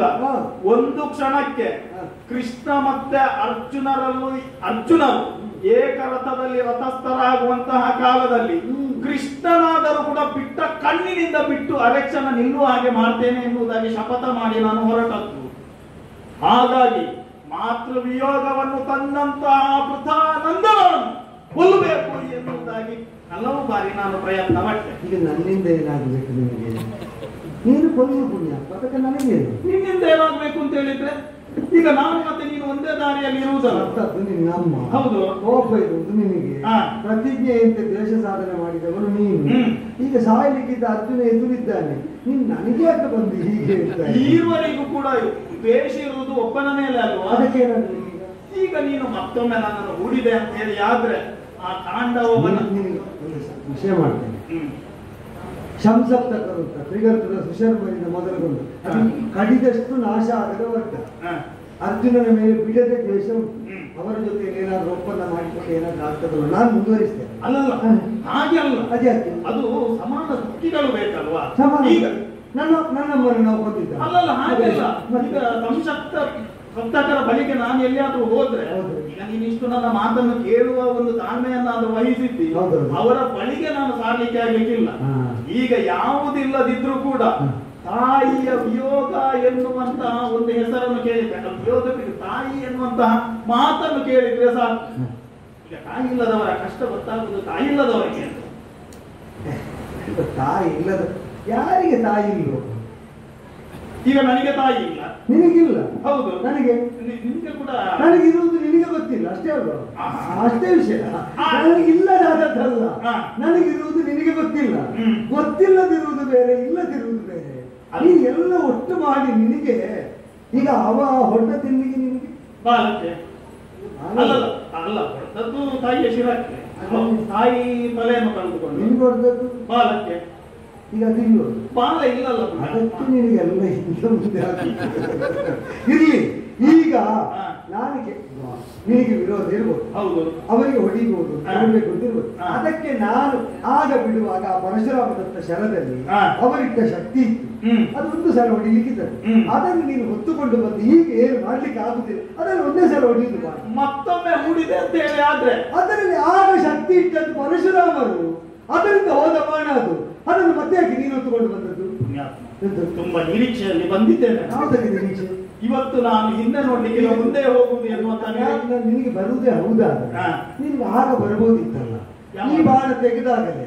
ಈಗ ಈ ಬಾಣ ನಿನ್ನಲ್ಲಿ ಏನು ಮಾಡ್ಬೇಕು ಅಂತ ನಿರೀಕ್ಷೆ ಅಲ್ಲ, ಏನು ಆಗ ಒಂದು ಶಲ್ಯರ ಮಾತು ಕೇಳ್ತಿದ್ರೆ ಆಗ್ತಿತ್ತು. ಅದು ನಮಗೆ ಸಂಬಂಧಿಸಿದ. ಈಗ ಕೇಳುವುದೋ ಬೇಡೋ ಬೇಡುವುದು ಬೇರೆ ವಿಷಯ. ಉರಗಮುಖಿಯಾದ ಅಸ್ತ್ರದ ಕುರಿತಾಗಿ ನಿನಗೆ ಮೋಹ ಇದ್ರೆ ಆಗ ಬಿಡುವ ಮೊದಲೇ ಬರ್ಬೇಕಿತ್ತಲ್ಲ, ಅದೆಲ್ಲಿದ್ದೆ ನೀನು? ಅಲ್ಲ ಹಾಗೆ ಅಲ್ಲ, ನೀನು ಮೊದಲೇ ಒಂದು ವೇಳೆ ಬಿಡುತ್ತಿದ್ದರೆ ನಾನು ಎನಿಸಿದ್ದು ಏನು, ಮೊದಲ ಸಾರಿ ಬಿಡುವಾಗಲೇ ನನ್ನ ಕಾರ್ಯ ಸಾಧನೆ ಆಗುತ್ತದೆ. ಅದೀಗ ನಾನು ಕಾರ್ಯ ಮಾಡಿ ಈಗ ಮೊದಲ ಸಾರಿ ಬಿಟ್ಟ ಬಾಣದಲ್ಲಿ ನಾನು ಅವನ ತಲೆ ಕಡಿದೆ ಅಂತ ಇಟ್ಟುಕೊಳ್ಳುವ, ನಿನ್ನ ಕಾರ್ಯ ಸಾಧನೆ ಆಗುದೇ? ನಿನಗಿರುವುದು ನೀನು ಹೊಡೆಯುವುದು ಅಂತಲ್ವ? ಈಗ ನಾನು ಬಿಟ್ಟ ಬಾಣದಲ್ಲಿ ತಲೆ ಹೋದ್ರೆ ನೀನು ಬಂದಾಗುತ್ತದೆ. ಪುಣ್ಯಾತ್ಮ ಅವ ಅದರಲ್ಲಿ ಇದ್ದ, ಪುಣ್ಯಾತ್ಮ ಅದು ನಿನಗೆ ವಿಷಯ ಗೊತ್ತಿಲ್ವ? ನೀನು ಹೇಳಿದ್ಯಾ? ಅಲ್ಲ, ಹೇಳುವುದಲ್ಲ. ನೀನು ಆ ಬಾಣವನ್ನು ಇವತ್ತೇನು ಮೊದಲು ನೋಡುವುದಲ್ವಲ್ಲ, ನೀನು ಅದಕ್ಕೆ ಪೂಜೆಯನ್ನು ಮಾಡುವಾಗ, ಬಲಿಯನ್ನು ಕೊಡುವಾಗ ಈ ರೀತಿಯಾಗಿ ಅದು ವಿಜೃಂಭಿಸಿದ್ದುಂಟ. ಇವತ್ತು ನೀನು ಕೈಯಲ್ಲಿ ತೆಗೆಯುವಾಗಲೇ ನಿನ್ನ ಹಿಂಬಾಲಕರೆಲ್ಲರೂ ಕೂಡ ಹೇಳಿದ್ದಾರೆ, ಮುಗಿಲೊಳಗಿನ ರವಿಯಂದದಿ ಫಣಿಶನ ಎನ್ನುವುದಾಗಿ. ನಿನಗೆ ಒಂದು ಸಾರಿ ಸಂಶಯ ಆಗಿಲ್ವಾ? ನಾನು ಯಾವುದನ್ನು ಕೂಡ ಆವಾಹಿಸದೆ ಯಾವತ್ತು ನನ್ನ ಹಿಡಿತಕ್ಕೆ ಸಿಕ್ಕುವುದಿಲ್ಲ ಎನ್ನುವುದಾಗಿ. ಆ ರೀತಿಯಾಗಿ ರೌದ್ರಾಸ್ತ್ರ ವಿಜೃಂಭಿಸಬೇಕು ಅಂತ ಹೇಳಿ ಆದ್ರೆ ಅದು ಕೇವಲ ನೀನು ಆರಾಧಿಸುತ್ತಿದ್ದಂತಹ ಬಾಣದ ಪ್ರಭಾವ ಎನ್ನುವುದಾಗಿ ತಿಳಿಬೇಕಾದದ್ದಿಲ್ಲ. ಅದರೊಳಗೆ ನಾನು ಆವಾಹಿತನಾಗಿದ್ದೆ, ನನ್ನ ಆವಾಹನೆ ಆದದ್ದಕ್ಕೆ ಅಷ್ಟೆಲ್ಲ ಏರ್ಪದ ಬಂದದ. ನೀನು ಆವಾಹಿತನಾದ ಬಾಣವನ್ನು ನಾನು ಗುರುಗಳು ಕೊಟ್ಟದ್ದು ಅಂತ ತಿಳಿದು ಬಿಟ್ಟದ್ದು. ಹೌದು, ಈಗ ಸಂತೋಷ ಆಯ್ತಾ? ಈಗ ನೀನೀಗ ಅದಕ್ಕಾಗಿ ಕಚ್ಚಿಕೊಂಡು ಬಂದದ್ದು. ಹೌದು, ಮತ್ತೊಮ್ಮೆ ಊಡು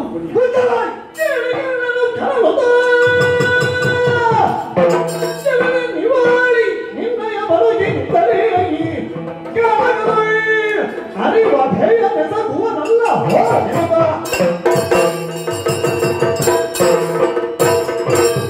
ನಿವಾಳಿ ರಾಧೆ ಎಂತದ ಕೂಡು, ಎಂತದ ನೋಡುವುದು?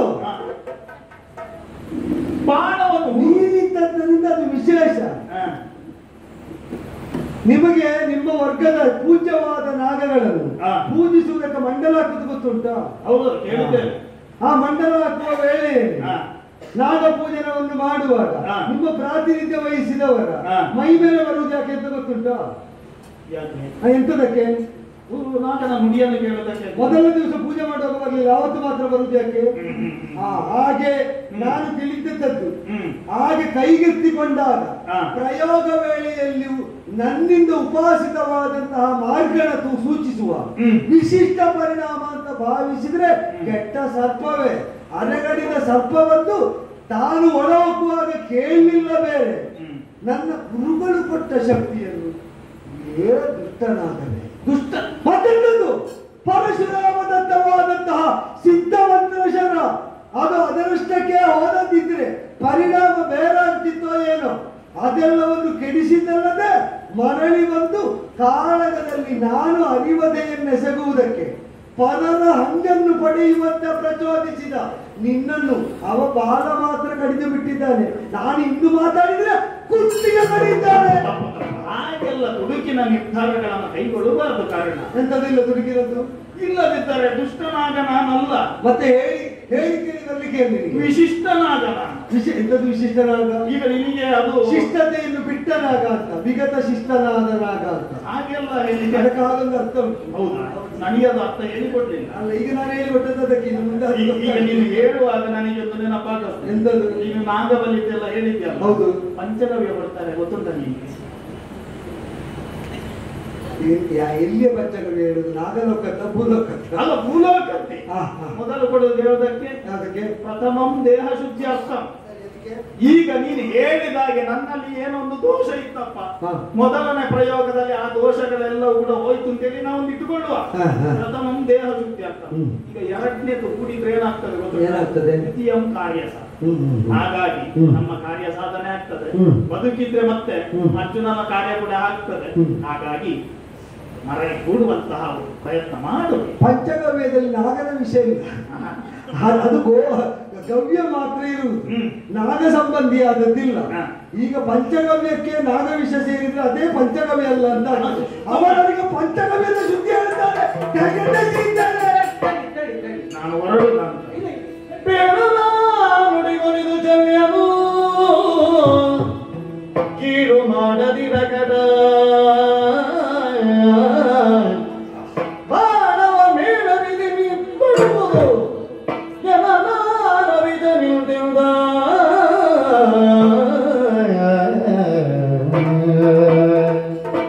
ನಾನು ಹೊರಡ್ತೇನೆ.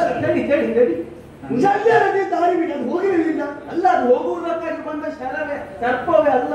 ಅದು ನಿವಾಳಿ, ಅದನ್ನು ನಿವಾರಿಸಿ ಎಸಿಬೇಕು. ಅವನು ಪ್ರಯೋಗ ಮಾಡುತ್ತಿಲ್ಲ, ಮಾತಾಡ್ಲಿಕ್ಕೆ ಬಿಡುವುದಿಲ್ಲ. ಪುಣ್ಯ ನಾ ಏನ್ ಮಾಡ? ಒಂದು ನಿಮಿಷ ಇಬ್ಬರು ಸೈರಿಸಿ ಕರ್ಣ ಎಂತೆಂತ ಸರ್ಪಾಸ್ತ್ರಗಳಿಗೆಲ್ಲ ಅವಕಾಶ ಮಾಡಿಕೊಡ್ತೀನಿ. ಎಂತೆಂತ ಸರ್ಪಾಸ್ತ್ರ ಅಲ್ಲ, ನಾನು ಸರ್ಪಾಸ್ತ್ರಗಳ ಜೊತೆ ಸಂಸಾರ ಕೀಳು ಅಂತ ಪರಿಗಣಿಸಬಹುದಾದ ಅಸ್ತ್ರಗಳಿಗೆಲ್ಲ ಅವಕಾಶ ಮಾಡಿಕೊಟ್ಟು. ನೀವು ಸತ್ಯ ಹೇಳ್ಬೇಕು. ಮೊದಲು ಎಷ್ಟೋ ನೀವು ಸರ್ಪಾಸ್ತ್ರಗಳನ್ನು ನೋಡಿದ್ದೇವೆ. ಹೌದಪ್ಪ, 4-5 ಬಿಟ್ಟಿದ್ದಾನೆ, ಒಂದು ಪ್ರಯೋಜನಕ್ಕೆ ಬರಲಿಲ್ಲ. ನನ್ನದು ಒಳ್ಳೇದಾಗಿದ್ದೋ ಇಲ್ವೋ ಗೊತ್ತಿಲ್ಲ, ಹಾಗಂತೇಳಿ ಕೆಟ್ಟದಾಗ್ಲಿಲ್ಲ. ಅಲ್ಲ, ಕೆಟ್ಟದಾಗಿಲ್ಲ. ನಿನ್ನದೊಂದು ಅಧಿಕ ಪ್ರಸಂಗ ನಿನ್ನದು ಅನುಕರಣ ಹೆಚ್ಚಾಯಿತು. ಅಧ್ಯಯನ ಮಾಡ್ಲಿಕ್ಕೆ ನೀವು ಎಲ್ಲಿಯದ್ದು ಮಾತಾಡುವುದು, ಎಂತದ್ದು ಯಾರದ್ದು ಮಾತಾಡುವುದು, ಎಂತದ್ದು ವಿಷಯ? ಕಾರಣ ಈಗ ಒಂದು 4-5 ಸರ್ಪಾಸ್ತ್ರಗಳಂತ ಹೇಳುವ. ಹೌದು, ಬಿಟ್ಟಿದ್ದಿ, ಅದಾಗಲ್ವ? ಹೌದಪ್ಪ, ಕೃಷ್ಣನನ್ನು ಲಕ್ಷ್ಯವಾಗಿಸಿ ಪ್ರಯೋಗಿಸಿದ್ದಿ. ಆ ಅರ್ಥದಲ್ಲಿ ತುಂಡರಿಸಿದ್ದಾನೆ. ಅದು ಹೊಡೆದು ಮರಳಿ ಬರುವುದಕ್ಕೆ ಹೊರಟಿತ್ತು, ಆಗ ಮಧ್ಯದಲ್ಲಿ ತುಂಡರಿಸಲ್ಪಟ್ಟಿತ್ತು. ನಿಜವಾಗಿ ಕೀಳು ಅದು ಇದಲ್ಲ. ಇದಕ್ಕೂ ಗತಿ ಅದುವೇ ಶಲ್ಯರೇ. ಆಗಲಿಲ್ಲಲ್ಲ, ಆಗುವವರೆಗೆ ಕಾಯ್ಬೇಕು ಅಂತ ಹೇಳುದು ಅಲ್ಲ. ಸುಮ್ಮನೆ ಈಗ ಆಗ್ತದೆ ಅಲ್ಲ, ಅದು ಆದ ಮೇಲೆ ಮತ್ತೆ ಮಾತಾಡುವ. ಒಂದು ಬಾರಿ ಪ್ರಯೋಗ ಆದಂತಹ ಶರಗಳೆಲ್ಲವೂ ತುಂಡರಿಸಲ್ಪಡುವಂತಹ ಸ್ಥಿತಿಯನ್ನು ನಾವು ಕಂಡಿರುವಾಗ ಇದು ಆ ಸ್ಥಿತಿಯನ್ನು ಹೊಂದದೇ ಇರುವಂತಹ ಸನ್ನಿವೇಶದಲ್ಲಿ ಇದು ಅಷ್ಟು ಕೀಳಲ್ಲ ಅಂತ ಹೇಳುದು ನಾನು. ಈಗ ಒಂದು ವೇಳೆ ಮತ್ತೆ ಪ್ರಯೋಗಿಸಿದ್ರೆ ಕೊಲ್ತೇನೆ ಅಂತ ಹೇಳುದು. ನಿಜವಾಗಿ ಆಗ ಕಿರೀಟದಲ್ಲ, ತಲೆಯನ್ನೇ ತರ್ತೇನೆ. ಕಾರಣ ಅವಕಾಶಕ್ಕೆ ಎಷ್ಟು ಬೆಲೆ ಅಂತ ನನಗೆ ಇವತ್ತು ಗೊತ್ತಾಯಿತು. ಯಾವ ಅವಕಾಶಕ್ಕೆ? ನಿನಗೆ ಹೇಳಬೇಕಾಗಿಲ್ಲ ನಾನು. ಪರೀಕ್ಷಾ ರಂಗದಲ್ಲಿ ಸಿಕ್ಕ ಒಂದು ಅವಕಾಶವನ್ನು ಹೇಗೆಲ್ಲ ಬಳಸಿಕೊಂಡು ಯಾವ ಎತ್ತರದಲ್ಲಿ ನೀನು ಬೆಳೆದಿದ್ದೇವೆ. ಒಂದೊಂದು ಅವಕಾಶ ಬೇಕಾಗಿದ್ದ ಅವಾಗೇನು ಹೇಳಿದಲ್ಲ, ಕತ್ತರಿಸಿದೆ ಮಮ ಪುಚ್ಚ, ಹೌದಪ್ಪ. ಆಗ ಸಿಕ್ಕ ಸಣ್ಣ ಅವಕಾಶದಲ್ಲಿ ಅಷ್ಟು ಮೆರೆದಿದ್ದಾನೆ ಅಲ್ಲಿ. ಹೌದೌದು, ವಾಸುದೇವ ರಂಗನ ಹೆಸರಿಗೆ. ಇಲ್ಲಿ ಇನ್ನೊಂದು ಅವಕಾಶ ಕೊಟ್ಟಿ ಅಂತ ಆದ್ರೆ ಕೌರವನಿಗೆ ನೀನು ಹೇಗೆ ಬಲವಾಗಿ ಒದಗಿದೆಯೋ ಇದು ನೀವು ಬಲವಾಗಿ ಒದಗಿ ಒಮ್ಮೆ ಪ್ರಯೋಗಿಸಿ ನೋಡ್ಲಿಕ್ಕೆ ಏನುಂಟು ನಮ್ಗೆ.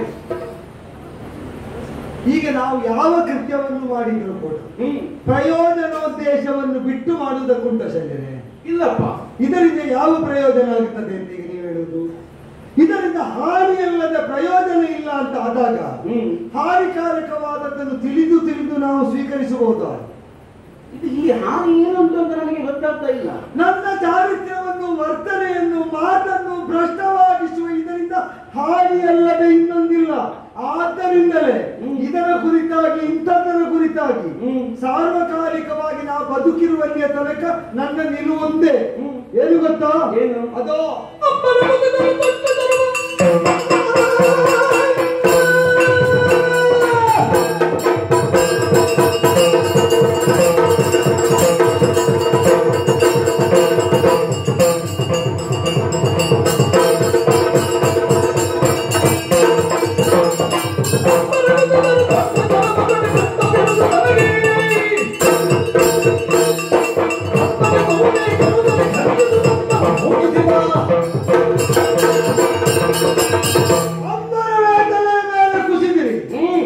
ಅಥವಾ ಸಾಗರವೇ ಬೋರ್ಗರೆದು ಬಂದು ಒಡಲೊಳಗೆ ನನ್ನನ್ನು ಸೇರಿಸ್ತೇನೆ ಅಂತ ಬೆದರಿಸಿದೆ. ದೊಡ್ಡ ಶರವ ತೊಡೆದೆಂಬುದು ನನ್ನ ಬದುಕಿನ ನಿರ್ಣಯ. ಆ ನಿರ್ಣಯವನ್ನು ತಿಳಿದವರು ನಿನಗಿದು ಬಿರುದ ಆಗುವಂತೆ ಶೋಭಿಸಲಿ ಅಂತ ಹರಸಿ ಆಗಿದೆ. ಆ ಕಾರಣದಿಂದಲೇ ಆ ಬಿರುದನ್ನು ಬಿಟ್ಟು ಕಳೆಯುವುದಕ್ಕೆ ನಾನಿಲ್ಲ. ಇದು ನನ್ನ ಬದುಕಿನ ಮೂಲಭೂತವಾದ ಅಸ್ತಿತ್ವದ ಪ್ರಶ್ನೆ.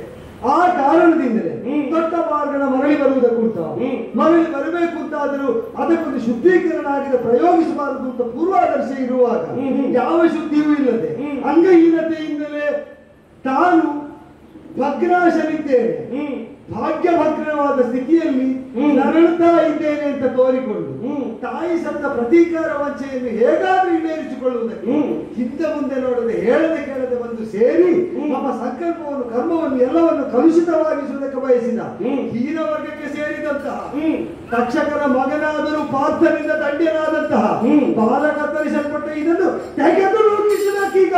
ಯಾಕೆ ಯಾಕೆ ಅಲ್ಲ, ಅದರಿಂದ ಪ್ರಯೋಜನ ಏನು? ದೊಡ್ಡ ಬಾಣವನ್ನು ನಾನು ಮರಳಿ ತೊಡುವುದಿಲ್ಲ.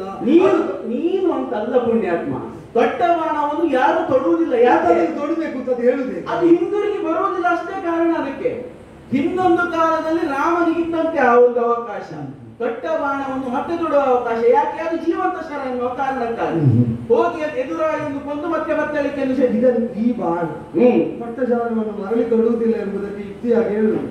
ಈ ಬಾಣ ಒಮ್ಮೆ ಹೊಡೆಯಲಿಕ್ಕೆ ಪರಶುರಾಮ ಉಪದೇಶ ಸರಿ, ಎರಡನೇ ಬಾರಿ ಹೊಡೆಯುವ ಉಪದೇಶವೇ ಇಲ್ಲ. ಅಲ್ಲ, ಬೇಕಾಗಿಲ್ಲ. ಎಂತದ್ದು ಬೇಕಾಗಿಲ್ಲ? ನೀನು ಗುರಿ ಮಂತ್ರ ಮುಕ್ತ ಅವೆಲ್ಲ ಅವಶ್ಯಕತೆ ಇಲ್ಲ ಪುಣ್ಯಾತ್ಮ. ನೀನು ಬಾಣವನ್ನು ಹೂಡು, ನಾನು ಹೇಳಿದಾಗ ಆವಾಗ ಒಂದು ಮಾತು ತಪ್ಪಿದ್ದೀನಿ. ನೀನು ಅದನ್ನೇ ಹೊಡುವುದಾದ್ರೆ ಈಗ ನಿಮಗೂ ಕೈಯಲ್ಲಿ ತೆಗೆದು ಹೊಡಿಬಹುದಲ್ಲ? ಅಲ್ಲ, ಈಗ ಅದನ್ನು ನಾನೇ ಯಾಕೆ ಹುಡುಗಬೇಕು? ಅಲ್ಲ, ನಾನು ಹೊಡೆಯುವುದಕ್ಕೆ ಇದ್ದವನಲ್ಲ ಇವತ್ತಿಗಾಗುವ. ಇದಲ್ಲ, ಯಾರು ಆಗ್ಬೋದಲ್ಲ, ನಾನೇ ಯಾಕೆ ಆಗ್ಬೇಕು? ನೀನು ಯಾಕೆ ಈಗ ದೊಡ್ಡ ಶರವನ್ನು ಹೂಡನೆಂಬ ಬಿರುದು ನನಗೆ ಅಂತ ಹೇಳಿದೆ, ಯಾರಾದ್ರೂ ಹೊಡಿಬಹುದಲ್ಲ? ಯಾರಾದ್ರೂ ಹೊಡೆಯುವಂತ ಅವಕಾಶ ಇದ್ರೆ ಅವನು ನಿನಗೆ ಇಷ್ಟೊತ್ತು ಮಾತಾಡ, ನಾನೇ ಯಾಕೆ ಆಗಬೇಕು? ನೀನೇ ಯಾಕಾಗಬೇಕು ಅಂತ ಅಂತಿದ್ರೆ ಆ ಬಾಣವೇ ಬೇಕು ಅವನಿಗೆ. ಆ ಬಾಣವೇ ಬೇಕು ಅಂತಿದ್ದರಿಂದ ತೊಟ್ಟದ್ದನ್ನು ಮರಳಿ ತೊಡುವುದಿಲ್ಲ ಅಂತ ನಾನು ಹೇಳಿದ್ದು ನನ್ನ ನಿರ್ಣಯ. ನಾನು ಒಮ್ಮೆ ತೊಟ್ಟ ಸರಳನ್ನು ಮರಳಿ ತೊಡುವುದಿಲ್ಲ. ಅದು ಯಾಕೆಂತ ಬೇಕಲ್ಲ, ನನ್ನ ನಿರ್ಣಯ ಅಷ್ಟೇ. ನನ್ನ ನಿರ್ಣಯ ವ್ಯಕ್ತಿಗತವಾದ ಒಂದು ನಿರ್ಣಯ. ಈಗ ತೊಟ್ಟ ಬಾಣ ನಮ್ಮಲ್ಲಿ ಇನ್ನು ಬೇರೆ ಉಂಟು ಎಂಬ ಕಾರಣದಿಂದಲೂ ಆಗಿರಬಹುದು, ತೊಟ್ಟದ್ದು ನನ್ನ ಪಾಲಿಗೆ ಮಲಿನವಾದದ್ದು ಎಂಬ ಕಾರಣವೂ ಇರಬಹುದು. ನಾನು ಹಾಗೊಂದು ಉಪಾಂಶಗಳನ್ನು ಸ್ವೀಕರಿಸಿದ್ದೇನೆ, ಆದ್ದರಿಂದ ಅದನ್ನು ನಾನು ಭಂಗಿಸುವುದಕ್ಕಿಲ್ಲ. ದೊಡ್ಡ ಬಾಣವನ್ನು ನೀನು ತೊಡುವುದಿಲ್ಲ, ಯಾವ ಕಾಲಕ್ಕೂ ತೊಡುವುದಕ್ಕಾಗುವುದು. ಕಾರಣವನ್ನು ಹೇಳುವುದಿಲ್ಲ. ಕಾರಣ ಹೇಳುವುದಿಲ್ಲ, ಅದು ನನಗೆ ನಿರ್ಣಯ ಅಂತ ಅಷ್ಟೇ. ಆ ನಿರ್ಣಯಕ್ಕೆ ಕಾರಣ ಏನು ಅಂತ ಕೇಳಿದ್ರೆ ಈಗ ನಾನೊಂದು ಕೇಳ್ತೇನೆ, ಮೂಲಭೂತವಾಗಿ ಪಾಂಡವರ ಜೊತೆಗಿನ ವಿರೋಧಕ್ಕೆ ಕೌರವರಿಗೆ ಕಾರಣ ಏನು ಅಂತ ಕೇಳಿದ್ರೆ ಏನಾದ್ರೂ ಉಂಟಾ? ಪುಣ್ಯಾತ್ಮ, ಈಗ ಅವನಿಗೆ ಪಾಂಡವರನ್ನು ಕಂಡಾಗುವುದಿಲ್ಲ, ಅಷ್ಟೇ ಕಾರಣ. ತದ್ವತ್ತಾಗಿ ದೊಡ್ಡ ಬಾಣ ತೊಡುವುದಿಲ್ಲ ಎಂಬ ನನ್ನ ನಿರ್ಣಯಕ್ಕೆ ಕಾರಣ ಏನು ಅಂತ ಕೇಳಿದ್ರೆ ಅದು ನನಗಾಗುವುದಿಲ್ಲ, ಅಷ್ಟೇ ಕಾರಣ. ಪಾಂಡವರಲ್ಲಿ ಕೌರವನಿಗೆ ಯಾಕೆ ಕಾರಣ ದ್ವೇಷ ಅಂತ ಕೇಳಿದ್ರೆ ಹತ್ತಿದೆಯ ಸಿಂಹಾಸನ ಕಾರಣ. ಚಿಕ್ಕ ಮಗು ಕೂಡ ಸಿಂಹಾಸನ ಬೇಡ ಅಂತ ಕೃಷ್ಣ ಬಿಟ್ಟು ಕೊಟ್ಟಾಗಿದ್ದಾನೆ. ಯಾರಿಗೆ? ಕೌರವನಿಗೆ. ಯಾವಾಗ? 5 ಗ್ರಾಮ ಸಾಕು ಅಂತ ಹೇಳಿದಾಗ. 5 ಗ್ರಾಮ ಸಾಕು ಅಂತ ಹೇಳಿ 5 ಗ್ರಾಮವನ್ನಾದ್ರೂ ಬೇಕು ಅಂತ ಹೇಳಿದ ಕಾರಣ ಸಿಂಹಾಸನಕ್ಕೆ ಎಲ್ಲಿಟ್ಟು ಪ್ರಶ್ನೆ? ಸಿಂಹಾಸನ ಒಂದು ಸೂಜಿ ಮೊನೆ ಇರುವಂತಹ ಜಾಗವನ್ನು ಕೊಡುವುದಿಲ್ಲ ಅನ್ನೋ ಕಾರಣ. ಯಾರಿಗೆ ಕೊಡುವುದಿಲ್ಲ ಅಂತ? ಯಾಕೆ ಕೊಡುವುದಿಲ್ಲ? ಅದು ನಿಷ್ಪಾಂಡವ ಪೃಥ್ವಿ ಅಂತ ಹೇಳಿ ಅವನೇ ಹೇಳಿದ್ದಾನೆ. ಅದೇ ನಾನು ಕೇಳಿದೆ, ಪಾಂಡವರಿದ್ದರೆ ಏನು ಅಂತ ಅದಕ್ಕೆ ಕಾರಣ ಬೇಕಾದಲ್ವ? ಪಾಂಡವರಿದ್ದರೆ ಏನು ಅಂತ ಪ್ರಶ್ನೆಗೆ ಸಹಿಸುವುದಕ್ಕಾಗುದಿಲ್ಲ, ಅಷ್ಟೇ. ಹೌದೌದು, ಅಷ್ಟೇ. ಇದು ಯಾಕೆ ನನಗೆ ಇದನ್ನು ಸಹಿಸುವುದಕ್ಕಾಗುವುದಿಲ್ಲ. ಅಲ್ಲ, ನೋಡು, ವಾದವನ್ನೇ ಮುಂದುವರಿಸುವುದಿದ್ರೆ ಹೇಗೆ ಬೇಕಾದ್ರೂ ಮುಂದುವರಿಸಬಹುದು, ಹೇಗೆ ಬೇಕಾದ್ರೂ. ನನಗೆ ಅದು ಆಗುವುದಿಲ್ಲ. ಯಾಕೆ ಅಂದ್ರೆ ನಾನು ತೊಟ್ಟು ಬಿಟ್ಟದ್ದು ಕಾರಣ ನನಗೊಂದು ವ್ರತ ಅಂತ ಹೇಳಿದ್ರೆ ಅದನ್ನು ಮುಂದುವರಿಸಲಿಕ್ಕೆ ನನಗೆ ಆಗುದಿಲ್ಲ. ಈಗ ಯಾಕೆ ನಾನೀಗ ಕೇಳುವ, ತೊಟ್ಟದ್ದನ್ನೇ ಮರಳಿ ತೊಡಬೇಕಾದ ಅಪರ್ಯಾಪ್ತತೆಯನ್ನು ನನ್ನಲ್ಲಿ ನೀವು ಕಂಡ್ರ?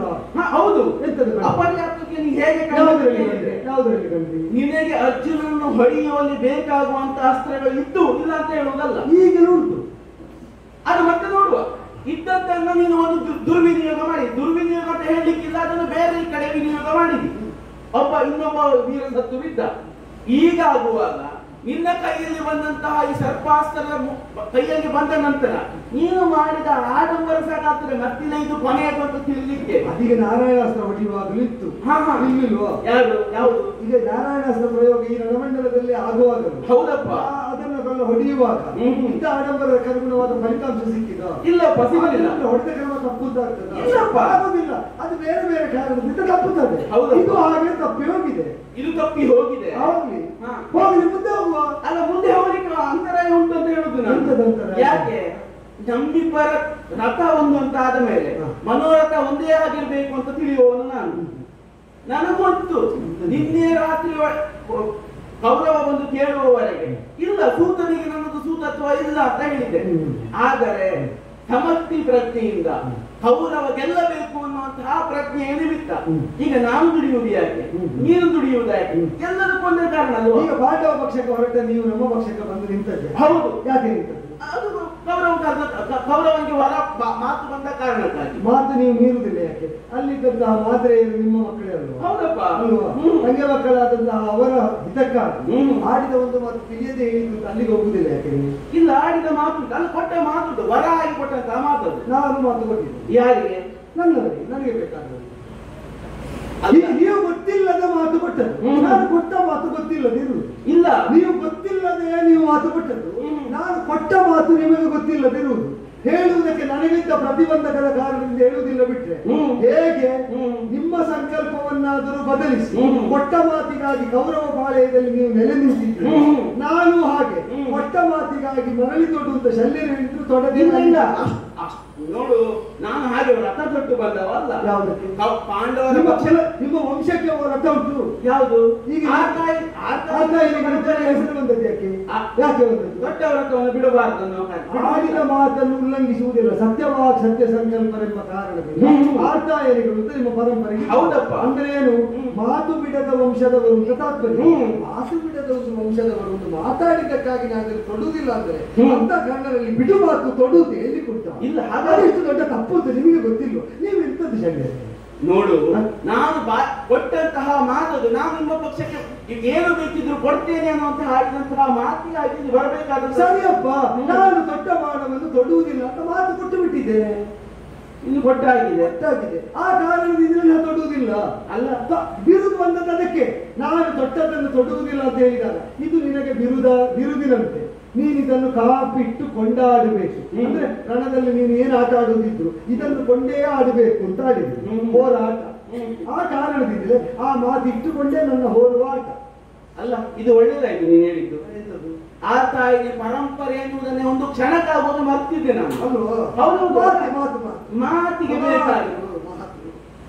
ನನ್ನದೊಂದು ಮಾತು ಉಂಟಲ್ಲ, ಈಗ ಕೊಟ್ಟಂಬ ತೊಡುವುದಿಲ್ಲ ಅಂತ ನಿನ್ನ ಮಾತೇ ನಿನಗೆ ಮುಖ್ಯ ಅಂತ ಆದ್ರೆ ಒಂದು ಕಾಲಕ್ಕೆ ಆಗುವಾಗ ಕೌರವನಿಗಾಗಿ ಎಲ್ಲವನ್ನು ಬಿಡುವಂತ ಸ್ಥಿತಿಯಲ್ಲಿದ್ದಂತಹ ನಾನು ನಿನ್ನೆ ಕೌರವನಲ್ಲಿ ಒಂದು ಮಾತಾಡಿದ್ದೇನೆ. ಶಲ್ಯರೇ, ನನ್ನ ಮುಂದೆ ಬಿಡ್ತೀರ? ಯಾಕಂತ ಹೇಳಿದ್ರೆ ಇದು ಮುಗಿಯುವುದಿಲ್ಲ. ಹೋಗುವುದಕ್ಕಿಂತ ಮೊದಲಾಗಿ ನಾನು ನಿಮಗೆ ಕಷ್ಟ ಬೇಡ, ಅದನ್ನು ತೆಗೆದು ನಾನು ಹೋಗುತ್ತೇನೆ. ಅದು ತಲೆ ಎತ್ತಿ ಮಾತಾಡಲಿಕ್ಕೆ ತೊಡಗಿದ್ರೆ ನನಗೆ. ಶಲ್ಯರೇ, ಒಂದು ಮಾತು ಹೋಗುವಾಗ ಒಂದು ಎರಡು ಮಾತಾದ್ರೂ ಕೂಡ ನನ್ನ ಪರವಾಗಿ ನೀವು ಆಡಿದ್ದೀರಿ ಎನ್ನುವುದಕ್ಕಾಗಿ ನಾನು ಆಡುವಂತ. ನಿಮಗೆ ಇದು ಸಾರಥಿ ನಾನು ಆಗ್ಲಿಕ್ಕಿಲ್ಲ, ಮತ್ತಿವ ಜನವೇ ಆಗ್ಲಿಕ್ಕಿಲ್ಲ, ಮತ್ತಿವತ್ತು ಇದು ಮುಗಿಲಿಕ್ಕೂ ಇಲ್ಲ.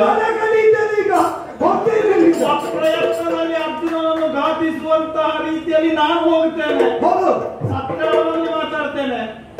ಅದು ಅದು ಅದು ಹೋಗಿ ಸಾಹಿತ್ಯ ನೋಡಿ ನೋಡಿ ನೋಡಿ ನೋಡಿ ಅಲ್ಲಿ ಕೃಷ್ಣನ ಸೂಚನೆಯಂತೆ ಅದನ್ನು ಹೊಟ್ಟೆದ್ದು ಕೊಂದ ಕ್ರಮವನ್ನು ನೋಡಿದ್ರು.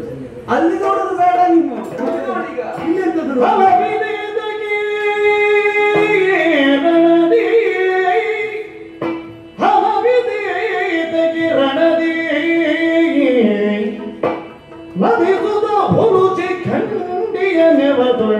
ಮೊರಗಿದ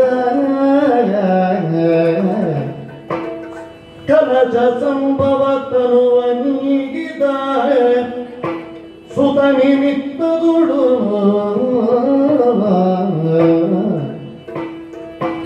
ಅಲಗು ಮರಳಿದೆ ಹೂಡಿ ಎಂಬ ಛಲಗಣ ನಿನಗಿರುವುದು ಅಲಗು ಮರಳಿದೆ ಹೂಡಿ ಎಂಬ ಛಲಗಣ ನಿನಗಿರುವುದು ಕೌರವ ತಿಲಗ ಮೂವರ ನಂಬಿ ಕೆಟ್ಟರು ಕೌರವ ತಿಲಗ ಮೂವರ ನಂಬಿ ಕೆಟ್ಟರು ಎನ್ನುತ್ತ ಕವಿತನೆದ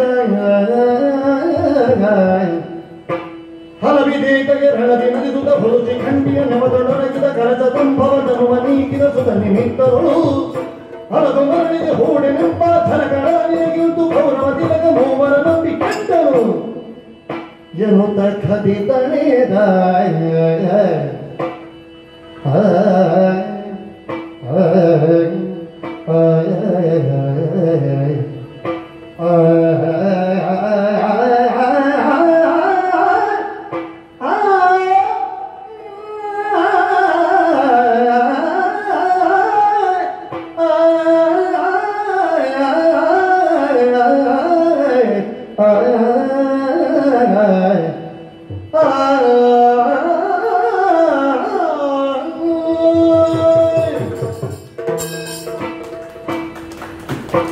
ತ್ರಿಲೋಕ ವಿಜಯಿ ಎಂದೆನಿಸಿದಂತಹ ಪಾರ್ಥನಿಗೆ ಯಾವತ್ತೂ ವಿಜಯ ಸಿಗುವುದು ಯಾಕೆ ಗೊತ್ತುಂಟ ನಿನಗೆ? ಅವನಿಗೆ ತನ್ನ ಅಪ್ಪನ ಸರಿಯಾದ ಪರಿಚಯ ಉಂಟು. ಕೈಯಲ್ಲಿರುವುದು ವಜ್ರಾಯುಧವೇ ಆದರೂ ಅದೊಂದರಿಂದಲೇ ನನ್ನಪ್ಪ ಗೆದ್ದದ್ದಲ್ಲ. ಎದುರಿಗೆ ಕುಳಿತಂತಹ ಮಾತಲಿಯ ಸಹಾಯವು ಅಷ್ಟೇ ಮುಖ್ಯ ಎಂಬುದಾಗಿ ಅರಿತವ. ಅದಕ್ಕಾಗಿ ಕೃಷ್ಣನನ್ನೇ ತನ್ನ ಸಾರಥಿಯನ್ನಾಗಿ ಮಾಡಿಕೊಂಡ. ನನಗೆ ಅವನಿಂದ ನೋಡುವಾಗ ಇನ್ನೊಂದು ಕಾಣ್ತದೆ. ಆಡಿದ ಮಾತಿಗೆ ಕೊಟ್ಟ ಮಾತಿಗೆ ವಿರುದ್ಧವಾಗಿ ಅಪ್ಪನೇ ಬಂದರೂ ಬಿಟ್ಟು ಕೊಟ್ಟವನಲ್ಲ, ಹೊಡೆದವ. ಹೌದಪ್ಪ. ಆದ್ದರಿಂದ ಮಾತು ಉಳಿಸುವಲ್ಲಿ ವಿರೋಧಿಯನ್ನು ಆ ನೆಲೆಯಲ್ಲಾದ್ರೂ ಸರಿಗಟ್ಟಬೇಕವ. ಹೌದಪ್ಪ. ಈಗ ನಾವಿಬ್ಬರು ಮಾತಿಗೆ ಬದ್ಧಾದ ರಥಿಕರು ಸಾರಥಿಗಳು, ಒಂದರ್ಥದಲ್ಲಿ ಸರಿಯಾದ ವಿರೋಧ ಇದೆ. ಹೌದಪ್ಪ. ಯಾರು ಹೇಳಿದ್ರಂತೆ ಏನಂತ? ಅರ್ಜುನನನ್ನು ಕೊಲ್ಲುವವರೆಗೆ ಹೇಳಿದ್ದನ್ನು ಕೊಡದೇ ಇರುವುದಿಲ್ಲ. ಅದು ಕೇಳುವ ವರ್ಗದವರಿಗೆ, ಎಲ್ಲರಿಗೂ ಕೇಳುವ ವರ್ಗದವರಿಗೆ ಅಂದ್ರೆ ವಿಪ್ರ ವರ್ಗಕ್ಕೆ ಆ ಮಾತಿನ ವ್ಯಾಪ್ತಿಯ ಒಳಗಿರುವುದು. ಅದಕ್ಕಿಂತ ಹೆಚ್ಚಿನವರಿಗೆ ನಾನು ಕೊಟ್ಟದಿದ್ದರೆ ಸವಿವೇಚನೆಯಿಂದ ಬಿಟ್ಟರೆ ಆ ಮಾತಿನ ವ್ಯಾಪ್ತಿಯಲ್ಲಿ ವಿಪ್ರ ವರ್ಗಕ್ಕೆ ಯಾಚಿತೋ ಏನ ಕೇನಚಿತು, ಯಾಚನಾ ವೃತ್ತಿ ಯಾರಿಗೆ ಸಹಜವಾಗಿ ಕುಲಧರ್ಮವೋ ಅವರಿಗೆ ಅಂತ ಬರ್ತಾರೆ. ವ್ಯಾಪ್ತಿಯನ್ನು ಯಾವಾಗ ಹೇಗೆ ಬೇಕಾದ್ರೂ ಮಾಡಿಕೊಳ್ಳಿ. ಯಾವಾಗ ಇಲ್ಲ. ಯಾತನೆ ಮಾಡುವುದಕ್ಕೆ ಅಧಿಕಾರ ಯಾರಿಗೆ? ಪ್ರತಿಗ್ರಹಾಧಿಕಾರ ಇರುವುದು ಯಾರಿಗೆ? ಅಲ್ಲ, ಈಗ ನಾನು ಉತ್ತರ ಹೇಳುವುದಲ್ಲ, ನಿನ್ನ ಅಂತರಂಗಕ್ಕೆ ನೀನೇ ಕೇಳಿಕೋ.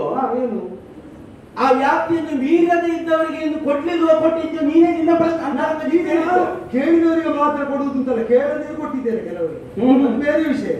ಆದ್ರೆ ಆ ಮಾತಿನ ವ್ಯಾಪ್ತಿಯಲ್ಲಿ ನಾನು ಅಬಾಧಿತನಾಗಿ ಉಳಿಯಬೇಕಾದ್ರೆ ಕೇಳುವ ವರ್ಗದವರು ಬಂದು ಏನು ಕೇಳಿದ್ರು ಕೊಡದೆ ನಾನು ಉಳಿಯಕೂಡದು. ಇಲ್ಲಿಯ ತನಕ ಹಾಗಾಗಲಿಲ್ಲ, ಎಲ್ಲರಿಗೂ ಕೊಟ್ಟಿದ್ದೇನೆ. ಸರಿ, ಅದೇ ಹೇಳುವುದು.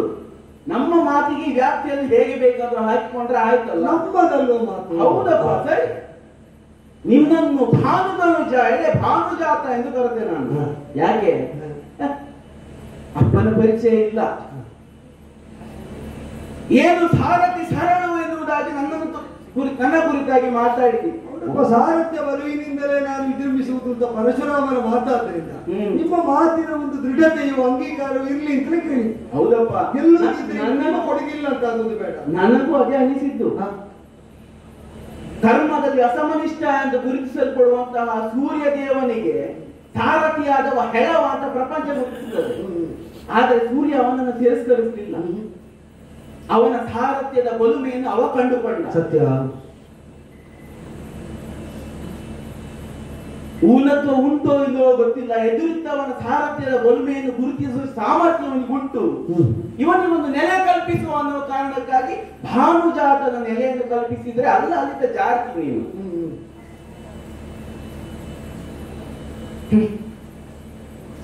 ನಿನ್ನ ಮಾತಿಗೆ ನೀನು ವ್ಯಾಪ್ತಿ ಕೊಟ್ಟುಕೊಳ್ತಿ. ನನ್ನ ಮಾತಿಗೆ ನನ್ನದೊಂದು ವ್ಯಾಪ್ತಿ. ಕೆಡುವವ ಅವ, ಎಲ್ಲರನ್ನು ನಂಬಿ ಕೆಡುವವ. ಸಖಿಯನ್ನಲ್ಲೇನು ಬ್ರಹ್ಮಚರ್ಯದ ದೀಕ್ಷೆಗೆ ತಪ್ಪುವನಲ್ಲ.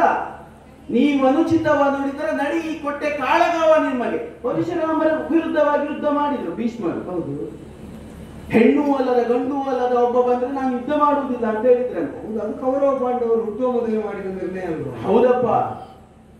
ಗಂಡು ಎಂದು ನಿರ್ಧರಿಸಲ್ಪಟ್ಟು ಅವನಿಗೆ ಅಕ್ಷವಾಹಿನಿ ಪತಿತ್ವವನ್ನು ಕೊಟ್ಟ ನಂತರ ಅವ ಎದುರು ಬಂದಾಗ ಮತ್ತೆ ಇವರು ಬಿಟ್ಟದ್ದು. ಮತ್ತೆ ಒಂದನಿಸುವುದು ಅವರದ್ದು ತಪ್ಪು ಹೌದೋ ಅಲ್ವಾ ಅಂತ ನಿರ್ಣಯ ಮಾಡ್ಲಿಕ್ಕೆ ನಾನಲ್ಲ. ತಪ್ಪೇನು ಇಲ್ಲ ಅದರಲ್ಲಿ. ಯಾಕೆ ಅಂದ್ರೆ ತನ್ನ ಬದುಕಿನ ವ್ರತವನ್ನು ಉಲ್ಲಂಘಿಸಿ ನಿಯಮವನ್ನು ಬಿಟ್ಟು ಯಾವ ಯುದ್ಧದಲ್ಲೂ ಭಾಗಿಯಾಗುವುದಿಲ್ಲ ಅಂತ ಅವರು ಸ್ಪಷ್ಟಪಡಿಸಿದ್ರು. ಮತ್ತೆ ಒಂದು ದ್ರೌಪದಿಯ ವಸ್ತ್ರಾಪರಣವನ್ನು ಕಂಡ ನಂತರವೂ ಸಾಯಬಾರದು ಅಂತ ನಿರ್ಧರಿಸಿದಂತಹ ಅವರಿಗೆ ಈ ಕೌರವನ 10 ದಿನದ ಕಾಟಕ್ಕೆ ಸಾಯಬೇಕು ಅಂತ ಅನಿಸಿತಲ್ಲ. ಈಗ ಬಿದ್ದ ಮೇಲೆ ಹೇಗೂ ವ್ಯಾಖ್ಯಾನ ಮಾಡಬಹುದು. ಅಲ್ಲಲ್ಲ, ಹೌದು. ಈಗ ನಿನ್ನ ಮಾತಿಗೆ ನೀನು ವ್ಯಾಖ್ಯಾನ ಮಾಡಿದ ಹಾಗೆ ನನ್ನ ಮಾತಿಗೆ ನಾನಲ್ಲದ ಮತ್ಯಾಸಲ್ಲೇ. ಹೌದಪ್ಪ. ಈಗ ನನ್ನ ಮಾತಿಗೆ ನಾನು ವ್ಯಾಖ್ಯಾನ ಮಾಡ್ತೇನೆ. ಸರಿ, ಅಲ್ಲಿಗಾಗುವಾಗ 10 ದಿನಕ್ಕಾಗುವಾಗ ಪಾಂಡವರನ್ನು ಬಂದಂತಹ ಕೃಷ್ಣನಿಗೆ ಹುಟ್ಟನ್ನು ಹೇಳಿ ಸತ್ತರು. ಎದುರು ಬಂದರು ವಿಗಡರುದ್ರನಾದ್ರೂ ಅವರ ಹಣೆಯ ಮೇಲೆ ಬೆವರನ್ನು ಇಳಿಸುವಂತಹ ಸಾಮರ್ಥ್ಯ ಉಳ್ಳಂತಹ ದ್ರೋಣಾಚಾರ್ಯರು ಮಗನ ಕಾರಣಕ್ಕಾಗಿ ತನ್ನ ಹಕ್ಕುವನ್ನು ಕೊಟ್ಟರು. ಅವರಲ್ಲಿ ಅವರವನ ವಿಶ್ವಾಸವೇ ಇರಲಿಲ್ಲ. ಅದು ತೂತು ಬಿದ್ದ ದೋಣಿ ಅಂತ ಅವನಿಗೆ ಗೊತ್ತಿಲ್ಲ. ನನ್ನ ಒತ್ತಾನೆ ಅಲ್ಲ, ನನ್ನ ಒತ್ತಾನೆ. ನಿನ್ನೆ ಹೇಳಿದೆ ಮೊದಲೇ, ಅಲ್ಲ ಇದು ದಾಟುವಂತ ದೋಣಿ ಅಲ್ಲ, ಇದು ಕಾಗದ ದೋಣಿ, ಇದು ಆಗ್ಲಿಕ್ಕಿಲ್ಲ ನಿನ್ಗೆ ಅಂತ ಹೇಳಿದ್ರೆ ನೀವು ಹೇಳಿದ್ ಕೇಳಿದ್ರ? ಅವ್ರಿಗೆ ಕೇಳಲಿಕ್ಕಿಲ್ಲ. ನಿನ್ನ ಮಿತ್ರ ಅಲ್ವಾ? ನಮ್ಗೆ ನೀವು ಹೇಳಿದ್ದಕ್ಕಿಂತ ಅವ ಕೇಳಿದ್ರೆ ಮುಖ್ಯ.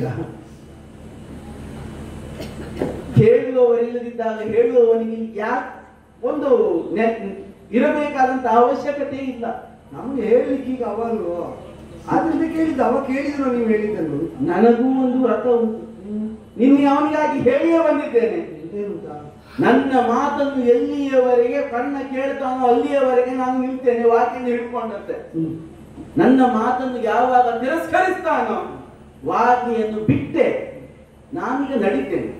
ಈಗ ಈಗ ನಿಮ್ಮಲ್ಲಿ ಒಂದು ಕೇಳುದು, ನೀವು ಇದನ್ನು ನೆವನವಾಗಿಸಿದಂತಾಗ್ತದೆ. ಯಾಕೆ ಈ ಮಾತನ್ನು ನೀವು ಕೌರವನಿಗೆ ಹೇಳಿದ್ಯಾವಾಗ? ನಿನ್ನೆ ತೊಟ್ಟ ಬಾಣವನ್ನು ತೊಡುವುದಿಲ್ಲವೆಂಬಂತಹ ಮಾತಿಗೆ ನಾ ಬದ್ಧನಾದದ್ದು ನಿನ್ನೆ ಅಲ್ಲ, ಅದಕ್ಕಿಂತ ಪೂರ್ವದಲ್ಲಿದ್ದಂತಹ ವ್ರತ. ಈಗ ಮಾತಿಗೆ ಬದ್ಧನಾಗಿಯೇ ನೀವು ವರ್ತಿಸುವುದಾದ್ರೆ ಪೂರ್ವದಲ್ಲಿದ್ದ ಮಾತು ಅನುಷ್ಠಾನೀಯವಾಗಿರುವಾಗ ಈಗ ನಿಯಮಗಳನ್ನು ಶಾಸನಗಳನ್ನು ರೂಪಿಸುವಾಗಲೂ ರಾಜರಾದ ನಿಮಗೆ ಗೊತ್ತುಂಟು, ಒಂದೋ ಇದ್ದ ನಿಯಮವನ್ನು ಪರಿವರ್ತನೆ ಮಾಡಿ ಹೊಸತು ತರಬೇಕು. ಹಾಗಲ್ಲದಿದ್ರೆ ಇದ್ದಂತ ಅನುಷ್ಠಾನದಲ್ಲಿ ಹೇಗಿರ್ತದೋ ಹಾಗೆಯೇ ಇರುತ್ತಾ ಅದಕ್ಕೆ ಅಬಾಧಕವಾಗುವ ವಿಧಾನದಲ್ಲಿ ನವ ನಿಯಮಗಳನ್ನು ತರಬೇಕಾಗ್ತದೆ. ಈಗ ನಾನು ಆಡಿದಂತಹ ಮಾತು ಊರ್ಜಿತವಾಗಿರುತ್ತಾ ನಿಮ್ಮ ಆ ಮಾತನ್ನು ಇಲ್ಲಿಗೆ ಅನ್ವಯಿಸುವುದಕ್ಕಾಗುವುದಿಲ್ಲ. ಯಾಕೆ ಅಂದ್ರೆ ನಾನು ಹೇಳಿದ ಹಾಗೆ ಕೇಳುವುದಕ್ಕೆ ಈ ಒಂದು ಮಾತಿನ ಪ್ರತಿಬಂಧಕ ಇದ್ದದ್ರಿಂದ, ಈ ಮಾತು ಪೂರ್ವದಲ್ಲೇ ಆಡಿದ ಮಾತಾದ್ದರಿಂದ ಆ ಮಾತಿನ ವ್ಯಾಪ್ತಿಗೆ ಇದು ಬರುವುದಿಲ್ಲವಾದ್ರಿಂದ ಇದಕ್ಕೆ ಬಿಟ್ಟು ಬೇರೆ ನೀವೇನು ಹೇಳಿದ್ರು ಕೇಳ್ತೇನೆ. ನೀವು ಯಾಕೆ ಆಕ್ರೋಶಗಳು? ಆಗುದಿಲ್ಲ. ಯಾಕೆ? ಭೀಷ್ಮರ ಮಾತು ಕೌರವ ಪಾಂಡವರು ಹುಟ್ಟುವ ಮೊದಲೇ ಆಡಿದ್ದಾರೆ, ಲೋಕಕ್ಕೆ ಗೊತ್ತುಂಟು, ಎಲ್ಲರಿಗೂ ಗೊತ್ತಿದ್ದಂತಹ ಮಾತು. ಈಗ ಭೀಮನ ಆಡಿದಂತಹ ಮಾತು, ಕೌರವನನ್ನು ನಾನು ಕೊಲ್ತೇನೆ, ಇವನನ್ನು ಅವ ಕೊಲ್ತಾನೆ, ಅವನನ್ನು ಇವ ಕೊಲ್ತಾನೆ, ಲೋಕಕ್ಕೆ ಗೊತ್ತಿರುವಂತಹ ಮಾತು. ಅದು ಕೊಟ್ಟ ಮಾತು ಪ್ರಪಂಚಕ್ಕೆ. ನೀವು ಹೇಳಿ ಯಾರಿಗೆ ಮಾತು ಕೊಟ್ಟಿದ್ದೆ ಅಂತ ನಾನು ಮುಂದುವರಿತೇನೆ. ಯಾರಿಗೆ ಕೊಟ್ಟ ಮಾತು ನಿನ್ನದು? ಅಲ್ಲ, ನಾನು ನಿಮ್ಮಲ್ಲಿ ಹೇಳ್ಬೇಕು ಅಂತ ನಿರ್ಬಂಧ. ಅದು ನಿರ್ಬಂಧ ನೀವಲ್ಲ ಕೌರವ ಕೇಳಲಿಕ್ಕಿಲ್ಲ, ಕೌರವ ಕೇಳಲಿಕ್ಕಿಲ್ಲ, ಮತ್ತೆ ನೀವೆಂತದ್ದು ಕೇಳಿ? ಅಲ್ಲ, ಕೌರವ ಕೇಳಲಿಲ್ಲ ಅನ್ನೋದು ನನ್ನ ವ್ಯಾಪ್ತಿಯ ಪ್ರಶ್ನೆ ಅಲ್ಲ. ನಿಮ್ಮ ವ್ಯಾಪ್ತಿಯ ಪ್ರಶ್ನೆ ನಾನು ಹೇಳಿದ್ದೆ ಅಲ್ಲ. ಇದು ನಿಮ್ಮ ವ್ಯಾಪ್ತಿಯ ವಿಷಯ, ಇದು ಅಲ್ಲ ಅಂದದ್ದು. ಯಾಕೆ ಅಂದ್ರೆ ಕೌರವನ ಜೊತೆಗಿನ ಮೈತ್ರಿ ಮತ್ತು ಪಾರ್ಥನ ಜೊತೆಗಿನ ದ್ವಂದ್ವ, ಪಾರ್ಥನ ಜೊತೆಗಿನ ದ್ವಂದ್ವದ ನನ್ನ ನಿಲುವಿಗೆ ಬಾಧಕವಾಗುವಂತೆ ಮೈತ್ರಿ ಇರಕೂಡದು. ಮೈತ್ರಿಗೆ ಬಾಧಕವಾಗುವಂತೆ ಪಾರ್ಥನ ಜೊತೆಗಿನ ದ್ವಂದ್ವವನ್ನು ನನ್ನ ಅಪೇಕ್ಷೆಯನ್ನು ನಾ ತರಕೂಡದು. ಇದೆರಡನ್ನು ಸಮಾನಾಂತರವಾಗಿ ಕೊಂಡೋಗುವ ಹೊಣೆ ನನ್ನದಾದ್ದರಿಂದ ಪಾರ್ಥನ ಜೊತೆಗಿನ ದ್ವಂದ್ವದಲ್ಲಿ ನಾನು ಅನುಸರಿಸುವ ನೀತಿಗಳನ್ನು ಕೇಳುವಂತಿಲ್ಲ. ನಿಮ್ಮ ಮಾತು ಅತಿವ್ಯಾಪ್ತಿ ಎಂಬುದಕ್ಕೊಂದೇ ದೃಷ್ಟಾಂತ ಕೊಡ್ತೇನೆ. ನೀವು ಹೇಳಿದ್ದು, ನೀವು ನಿನ್ನೆ ಕೊಟ್ಟ ಕೊಟ್ಟ ಮಾತೇನು? ನೀನಾಗಲಿ ಕರ್ಣನಾಗಲಿ ನಾನು ಹೇಳಿದ್ದು ಕೇಳಬೇಕು ಅಂತ. ಆ ಮಾತಿಗೆ ಅತಿವ್ಯಾಪ್ತಿಯನ್ನು ನೀವು ಹೇಳುತ್ತೀರಿ ಅಂತ ಯಾಕೆ ಹೇಳಿದ್ದು ಗೊತ್ತಾ? ಪೂರ್ವಾನ್ವಯ ಮಾಡ್ಲಿಕ್ಕೆ ಇಲ್ಲ ಅಂತ ಹೇಳಿದ್ರೆ ನೀವು ಕೇಳುದಿಲ್ಲ. ನಾನೀಗ ಕರ್ಣನಿಗೆ ಇನ್ನೂ ಮುಂದುವರಿಯಬೇಕು ಅಂತ ಆದ್ರೆ ಪಾಂಡವರು ಸೋತರು, ನೀನು ರಾಜನಾಗಬಾರದು ಅಂತ ನೀವೊಂದು ಮಾತು ಹೇಳ್ತೀರಿ. ಅದನ್ನು ಕೌರವ ಕೇಳಬೇಕಾ? ಅಲ್ಲ, ನಾನು ಹೇಳುದಿಲ್ಲ. ನೀವು ಅಲ್ಲ, ಈಗ ನೀವು ಹೇಳಿದ ಮಾತಿನ ವ್ಯಾಪ್ತಿ ನೀವು ಮಾತು ಬರುವುದಿಲ್ವಾ? ಬರ್ತದಲ್ಲ. ನೀವು ಏನು ಹೇಳಿದರು ಕೌರವ ಆಗಲಿ ಕರ್ಣ ಆಗಲಿ ಕೇಳಬೇಕು, ಇಲ್ಲದಿದ್ರೆ ಬಿಟ್ಟು ಹೋಗ್ತೇನೆ. ಇದನ್ನು ನೀವು ಆಡಿದ್ದು ನೀವು, ಇದು ನಿರ್ಬಂಧ ಅಂತ ನನಗೆ ಬಂದದ್ದು. ಈಗ ಆಡಿದ ಮಾತೆಲ್ಲವನ್ನೂ ಕೇಳಬೇಕು ಎಂಬುದಕ್ಕೆ ಪೂರ್ವಾಪರ ಅಬದ್ಧವಾದದ್ದನ್ನು, ಪರಸ್ಪರ ವ್ಯಕ್ತಿನಿಷ್ಠರಿಗೆ ಬಾಧಕವಾಗುವುದನ್ನು, ಪಕ್ಷದ ನೇತಾರರಿಗೆ ಮಾರಕವಾಗುವುದನ್ನು ಮಾತಾಗಿ ಹೇಳಿದ್ರೆ ಕೌರವನಿಗಾದ್ರೂ ಕೇಳುವುದಕ್ಕಾಗ್ತದ? ಆಗುವುದಿಲ್ಲ. ತದ್ವತ್ತಾಗಿ ನನ್ನ ಪಾರ್ಥನ ದ್ವಂದ್ವದ ನೆಲೆಗೆ ನಿಲುವಿಗೆ ನನ್ನ ನಿರ್ಣಯಕ್ಕೆ ಕೌರವನೇ ಅಂತರಾಯ ತರದಿರುವಾಗ ನಿನ್ನೆ ರಾತ್ರಿ ಹೇಳಿದ ನಿರ್ಬಂಧ ಎಂಬ ನೆಲೆಯಿಂದ ಅದರಲ್ಲಿ ಪರಿವರ್ತನೆ ತರುವುದಕ್ಕೆ ಶಲ್ಯರ ಮಾತಿಗೆ ವ್ಯಾಪ್ತಿ ಇಲ್ಲವಾದ್ದರಿಂದ ನನಗೆ ಕೇಳುವುದಕ್ಕಾಗುವುದಿಲ್ಲ. ಶಲ್ಯರ ಮಾತಿಗೆ ವ್ಯಾಪ್ತಿ ಇಲ್ಲ ಅಂತ ನೀನು ಹೇಳಲಿಕ್ಕಿಲ್ಲ. ಯಾಕೆ? ಶಲ್ಯರ ಮಾತಿಗೆ ಎಲ್ಲಿವರೆಗೆ ವ್ಯಾಪ್ತಿ ಅಂತ ಶಲ್ಯ ನಿರ್ಧರಿಸ್ತಾನೆ. ಶಲ್ಯ ನಿಲ್ಲಿಸಿ ವಿಷಯ ಅಲ್ಲ ಅಂತ, ಶಲ್ಯ ನಿಲ್ಲಿಸಿ ವಿಷಯ ಅಲ್ಲ. ನೋಡಿ, ಈಗ ಶಲ್ಯರ ಮಾತು ಕೇಳಬೇಕಾದ ಯಾರು? ಯಾರು? ಕರ್ತೃದೇವರಿಗೆ. ಕರ್ಣ. ಈಗ ನಿರ್ಣಯಿಸಿದ್ದೆ ಯಾರಾಗದ್ರೆ ಕರ್ಣ ಅಲ್ವಾ? ಅದನ್ನೇ ನಾನು ಹೇಳಿದ್ದು. ನಾನು ನಿರ್ಣಯಿಸಿ ನಾನು ಕೇಳುವ ಮಾತಿನ ವ್ಯಾಪ್ತಿಯನ್ನು ನಿಮಗೆ ಏನು ಹೇಳಬೇಕು ಅಂತ ನಿರ್ಣಯಿಸಬಹುದು. ಕೇಳ್ತೇನೋ ಇಲ್ವೋ ಇದನ್ನು ನಿರ್ಣಯಿಸುವ ವ್ಯಾಪ್ತಿ ಕರ್ಣನಿಗೆ. ಅದು ನನಗೆ ಗೊತ್ತುಂಟಲ್ಲ, ಆದ್ದರಿಂದ ಇಲ್ಲ ಅಂತದಲ್ವಾ? ಅಲ್ಲ, ನಾನು ಹೇಳಿದ್ದು ಅದನ್ನೇ. ನನ್ನ ವ್ಯಾಪ್ತಿಯಲ್ಲಿರುವಂತಹ ಮಾತುಗಳನ್ನು ಆಡಿದಾಗ ಕರ್ಣ ತಿರಸ್ಕರಿಸಿದ್ರೆ ನಾನು ಕೂತ್ಕೊಳ್ಳುವುದಿಲ್ಲ ಅಂತ ಹೇಳಿದ್ದು ಕರ್ಣ. ಒಂದು ಮಾತು ಹೇಳ್ತೇನೆ, ನಿನ್ನದ್ದು ಕೌರವನ ನಡುವೆ ಸಂಬಂಧ ಏನು? ನಿನ್ನ ಮಾತುಗಳನ್ನು ನನಗೆ ಬೇಕಾದದ್ದಲ್ಲ. ಈಗ ನನ್ನ ಮಾತು ಹೇಗೆ ಅತಿವ್ಯಾಪ್ತಿ ಅಂತ ನಿನಗೆ ಅನ್ನಿಸ್ತದೋ, ನೀನು ಮಾತು ಕೊಟ್ಟಿದ್ದೆ ಸುಳ್ಳು ಅಂತ ನನಗನ್ನಿಸ್ತದೆ ಪುಣ್ಯಾತ್ಮ. ಈಗ ನನಗೆ ಏನೇನು ಅನ್ನಿಸ್ಲಿಕ್ಕೆ ಪ್ರಾರಂಭ ಆಗಿದೆ ಗೊತ್ತುಂಟು? ನಿನಗೆ ಪರಶುರಾಮರು ನನ್ನ ಸಾರಥ್ಯದಲ್ಲಿ ಗೆಲುವುಂಟು ಅಂತ ಹೇಳಿದ್ರೆ ಸುಳ್ಳು ಅಂತ ಅನ್ನಿಸ್ತಾ ಉಂಟು.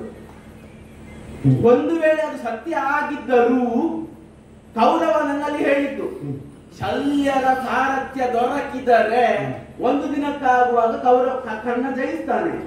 ಕರ್ಣ ಈ ತರದ ಅಧಿಕ ಪ್ರಸಂಗ ಮಾಡ್ತಾನೆ ಅಂತ ಆದರೆ ಅಲ್ಲಿ ರೇ ಅಂತ ಉಂಟಲ್ಲ, ಅಷ್ಟು ಸಾಕಾಗ್ತದೆ ನನಗೆ. ಶಲ್ಯರ ಸಾರಥ್ಯ ಗೊತ್ತುಂಟ?